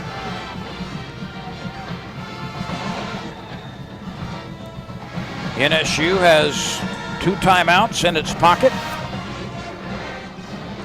But Len, you look at what this defense has done, and 38's easy to see. That's a lot of points, the offense doing its job. But for the defense to have held SFA to 21 and less than 100 yards rushing, less than 200 yards passing, just 252 all told, that is a fantastic effort from a Demon defense, which has been a little bit hot and cold. Sometimes they have given up a lot of yardage. Sometimes they have been okay. This has been one of their better performances all year. That point is well made, and there have been a couple of occasions that the defense has responded under great duress after turnovers. Absolutely. I bet draw is the name of the game here. I don't know what the 3rd and 20 portion of the Kyle Manley's play sheet looks like, but it probably just says draw. Or screen. 6:35 to play. 3 wide receivers to the right. And indeed it is a handoff to Chris Jones, and he's knocked down behind the line of scrimmage. John Franklin again. And the Demons essentially conceded that 3rd down play. They'll let as much clock run as possible. We'll see if Stephen F. Austin elects to stop the clock, and apparently it has with 6:28 to go. Timeout, Stephen F. Austin. Their final of the half. Please reset the game clock to 6:32. 6:32. So we'll step aside as well. Northwestern enjoying a 17-point lead midway through the 4th quarter on the NSU Demon Sports Network.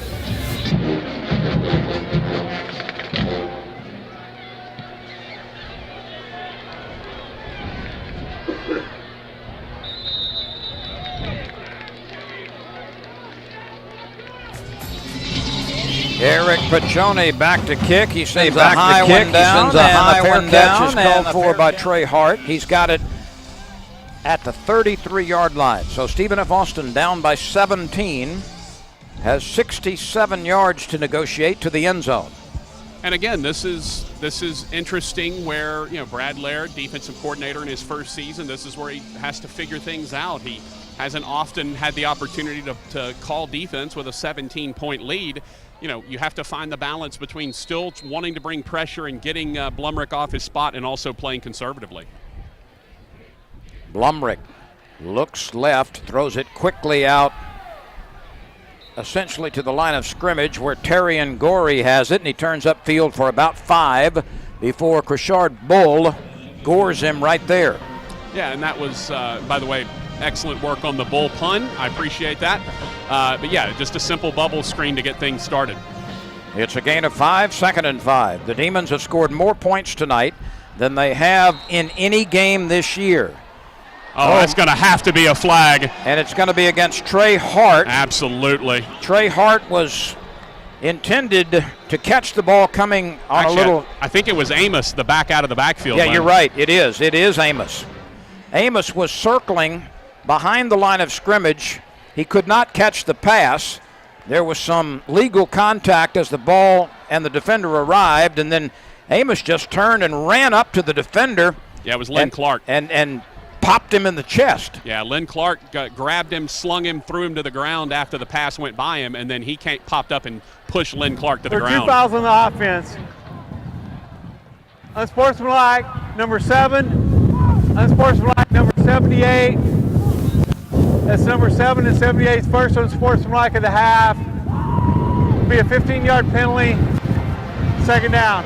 Kijana Amos gets 1 unsportsmanlike penalty, and Jimmy Price, a backup tackle, gets the other. Well, that's exactly what you're looking for, and it also shows you the frustration that's mounting on this SFA squad and the exuberance of Lynn Clark right now. He wants Chief Caddo back to end his career. Let me point something out. In the first quarter combined, there were 3 penalties. Third down. Three penalties combined in the first quarter. The teams combined for 11 in the second quarter, and it hasn't slowed down much. This has been a very undisciplined game, particularly on the part of Stephen F. Austin. 5 minutes and 56 seconds are left, and now the officials will all run together over the ball. At least 4 of them will. Well, it was interesting to note that they only marked off 15 yards. I thought there was a chance that could be 15 and then half the distance behind it. I think that's exactly what's going to happen. Yeah, I mean, it's 2 penalties at the same time on the offense, so they have to, because they're both major penalties, they both have to be marked off, so it ends up being 15 and then half the distance after that. And then they were both dead ball penalties as well. Absolutely, so you have to mark them both off. The line to make for a first down is the 43. The ball is at the 11.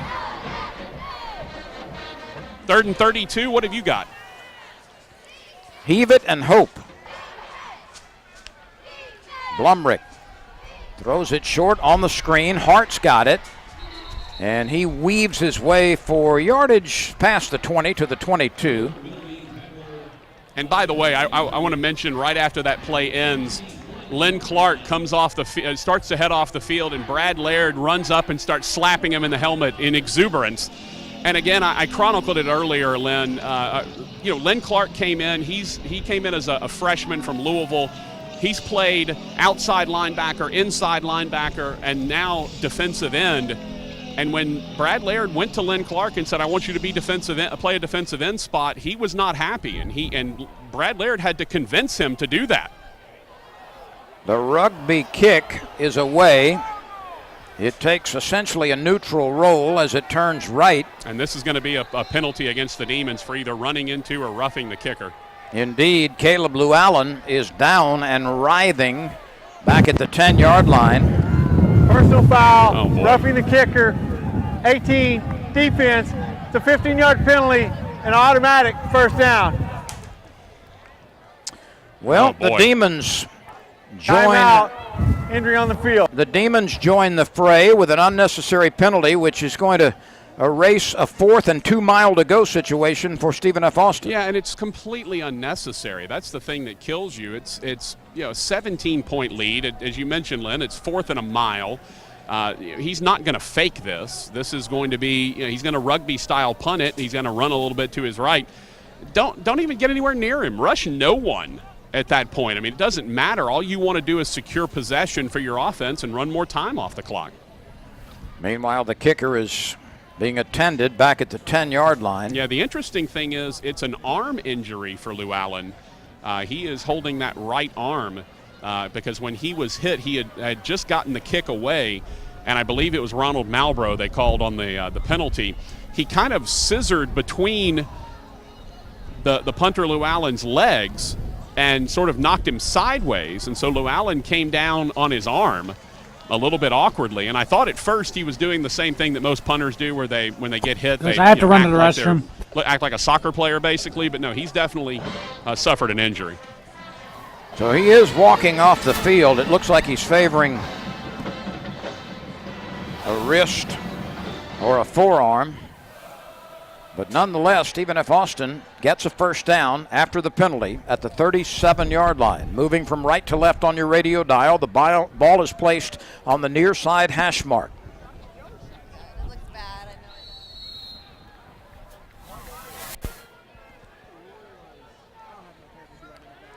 Blumrick calling for the ball.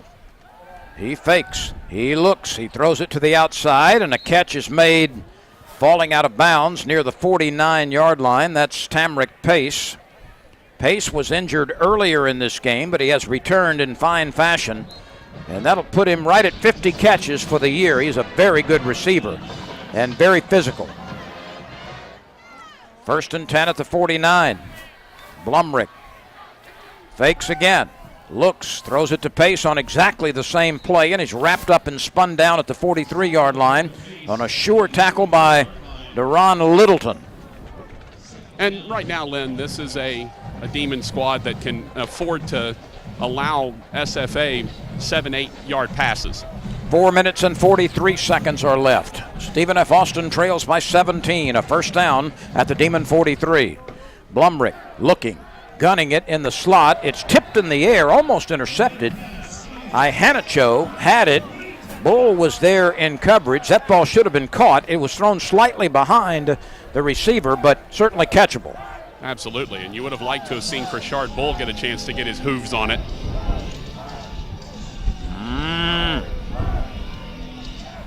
4 minutes and 33 seconds remain. Third and short. This is 4 down territory without question. Blumrick throws it short. Pace has it. He's got it at the 40. He's spun down backward by Littleton, but forward progress is enough exactly on the 40-yard line. And that's good coverage by Deron Littleton. He knew that they needed short yardage. He was played up in press coverage. And, you know, look, it's a good throw and catch. You'll give that up. You just need to make the sure tackle and force him to run another play. No timeouts are available to Stephen F. Austin. Blumrick with the straight drop. He's flush to his right, and he's got room to run if he wants to. Now he will, and gets 6, maybe 7 out of it.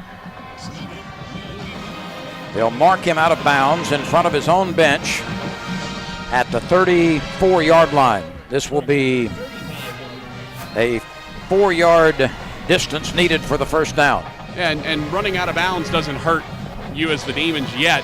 Clock will still run. Once they reset, it's already running. Under 4 minutes to go. Blumrick throws it short again, and a diving catch is made by Trey Hart. That's good for 10 or 11. It is a first down at the 28. Stephen F. Austin now trying to hustle to the line of scrimmage, not huddling on any play. Blumrick standing at his 33 on the near hash mark, claps his hands once, takes the chest-high snap. He's pressured, he runs left, he turns the corner and judiciously steps out of bounds near the 25-yard line, a gain of only 3. That stops the clock with 3:38 to go. And those don't hurt. You make Blumrick sit back there for a while, roll out, get out of the pocket, go roll out of bounds. Even, again, the clock doesn't stop until you get to 2 minutes anyway, so when you go out of bounds. So there's nothing wrong with that. That's a great defensive play. 3:26 to go and counting. Short throw to Pace, left side, gets a block, gets another one. Pace accelerates. He's across the 20, across the 15, and is knocked down near the 12-yard line. Ryan Reed once again saving a touchdown. They mark it at the 12. It's a first down. The stakes are quickly replaced. And here we go. Blumrick with 3:12 to play. Stephen F. Austin trails by 17. Blumrick looking. Down he goes. He started to run, and then he got smothered by Damian Thompson. That is a true freshman, Lynn, that was a late recruit signed by Brad Laird. And Damian Thompson has been nothing short of fantastic for this Demon team. I believe that's his first sack of the season. The line to make for a first down is the 2. Blumrick looking, throwing, got a man at the 10, and he lunges to the 5. This is going to be about 3 yards short of the first down. Let's see. The tight end, Will Taylor, and that's just a great route and throw because the ball was on him before he made his break. Taylor's caught a couple of touchdown passes this year. He had 9 grabs coming into the game. 3rd and 3. Blumrick fires it. Contact, flag, pass interference, Northwestern. Well, that ball was not anywhere near catchable. I'm standing about 10 feet from it, and that ball was so clearly uncatchable, it's not even funny. There was contact, but it wasn't catchable. Pass interference, number 4, defense. The foul curtain end zone by rule, the ball be placed at the 2-yard line. Automatic first down. Northwestern 38, Stephen F. Austin 21, 2 minutes and 19 seconds to go. First down at the 2-yard line after the pass interference on Ike Warren. Running room left side, ball placed on the far side hash mark. 2 receivers at the short side of the field, 1 at the bottom. Here's the fade to that receiver. It's Pace. He leaps. He's got it, but it's out of bounds. He dropped it. It was Deron Littleton knocked it away from him as he came down. Littleton played that absolutely perfectly. The ball was in the air. Pace had it as he gets ready to come down. Littleton just sticks the arm in between his hands and knocks it away. Littleton saves a touchdown with 2:14 to go. Northwestern 38, Stephen F. Austin 21. The Lumberjacks cannot stop the clock. They have used their times out.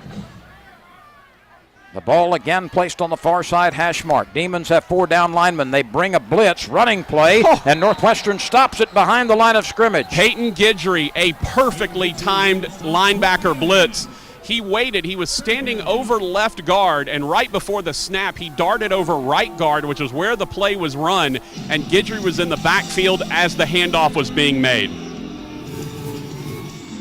A remarkable play on a remarkable night for a senior. 18 tackles for Guidry, twice as many as any teammate.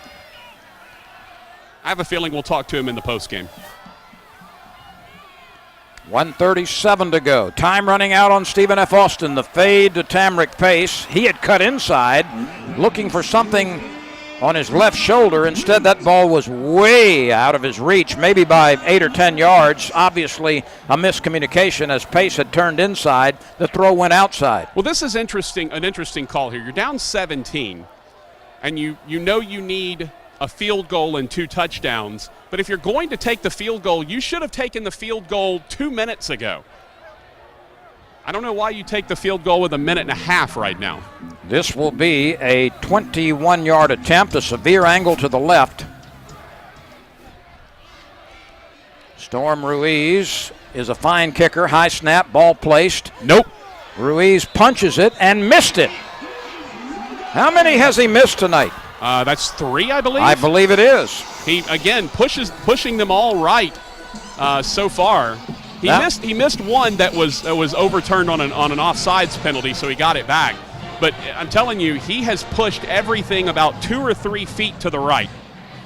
That was into the wind. He punched it properly. He didn't take a full swing, but he missed it wide right. I'm gonna take credit for those, Lynn, because I'm standing behind the goalpost. So I'm just gonna say I'm such an imposing presence back here that's why he's missing all of them. I hope you brought some more clothes. It's the temperature is falling rapidly. It is getting a little chilly down here.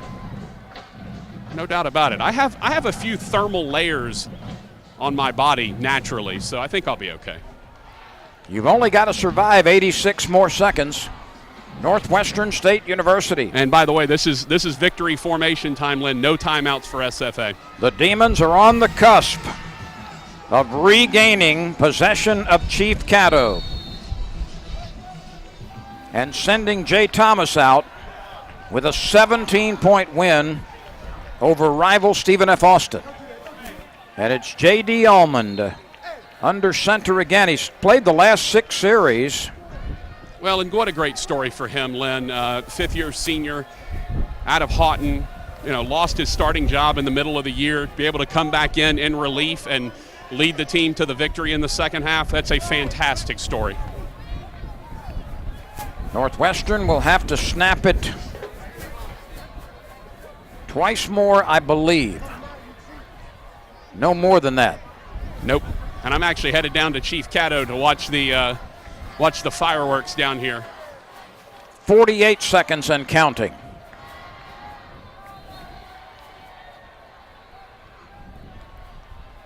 .40 seconds and counting. The Demons will have to snap it one more time. There's a 4-second difference between the play clock and the game clock. Less than half a minute to go. The celebration about to erupt. Well, and what a great way to, just in a lot of ways, the seniors get to go out with a win. The Demons win 3 of their last 4. And it is over. There are 15 seconds remaining, and everybody is sprinting toward the Chief. The entire team for Northwestern State is off to the races. The Chief is being engulfed. It will be on the shoulders of those players shortly as everybody, virtually every member of the Stephen F. Austin, the Northwestern team, has rushed down to put the Chief on their shoulders, and he is coming to the field. Just a smattering of Northwestern players left to go shake hands with Stephen F. Austin. And no surprise, Len, the guy that got to the Chief first, Len Clark. What was a bit humorous was to see some of those big linemen literally run 140 yards to get to the Clayton Plaza. Now, they were trailing the pack, but they got there.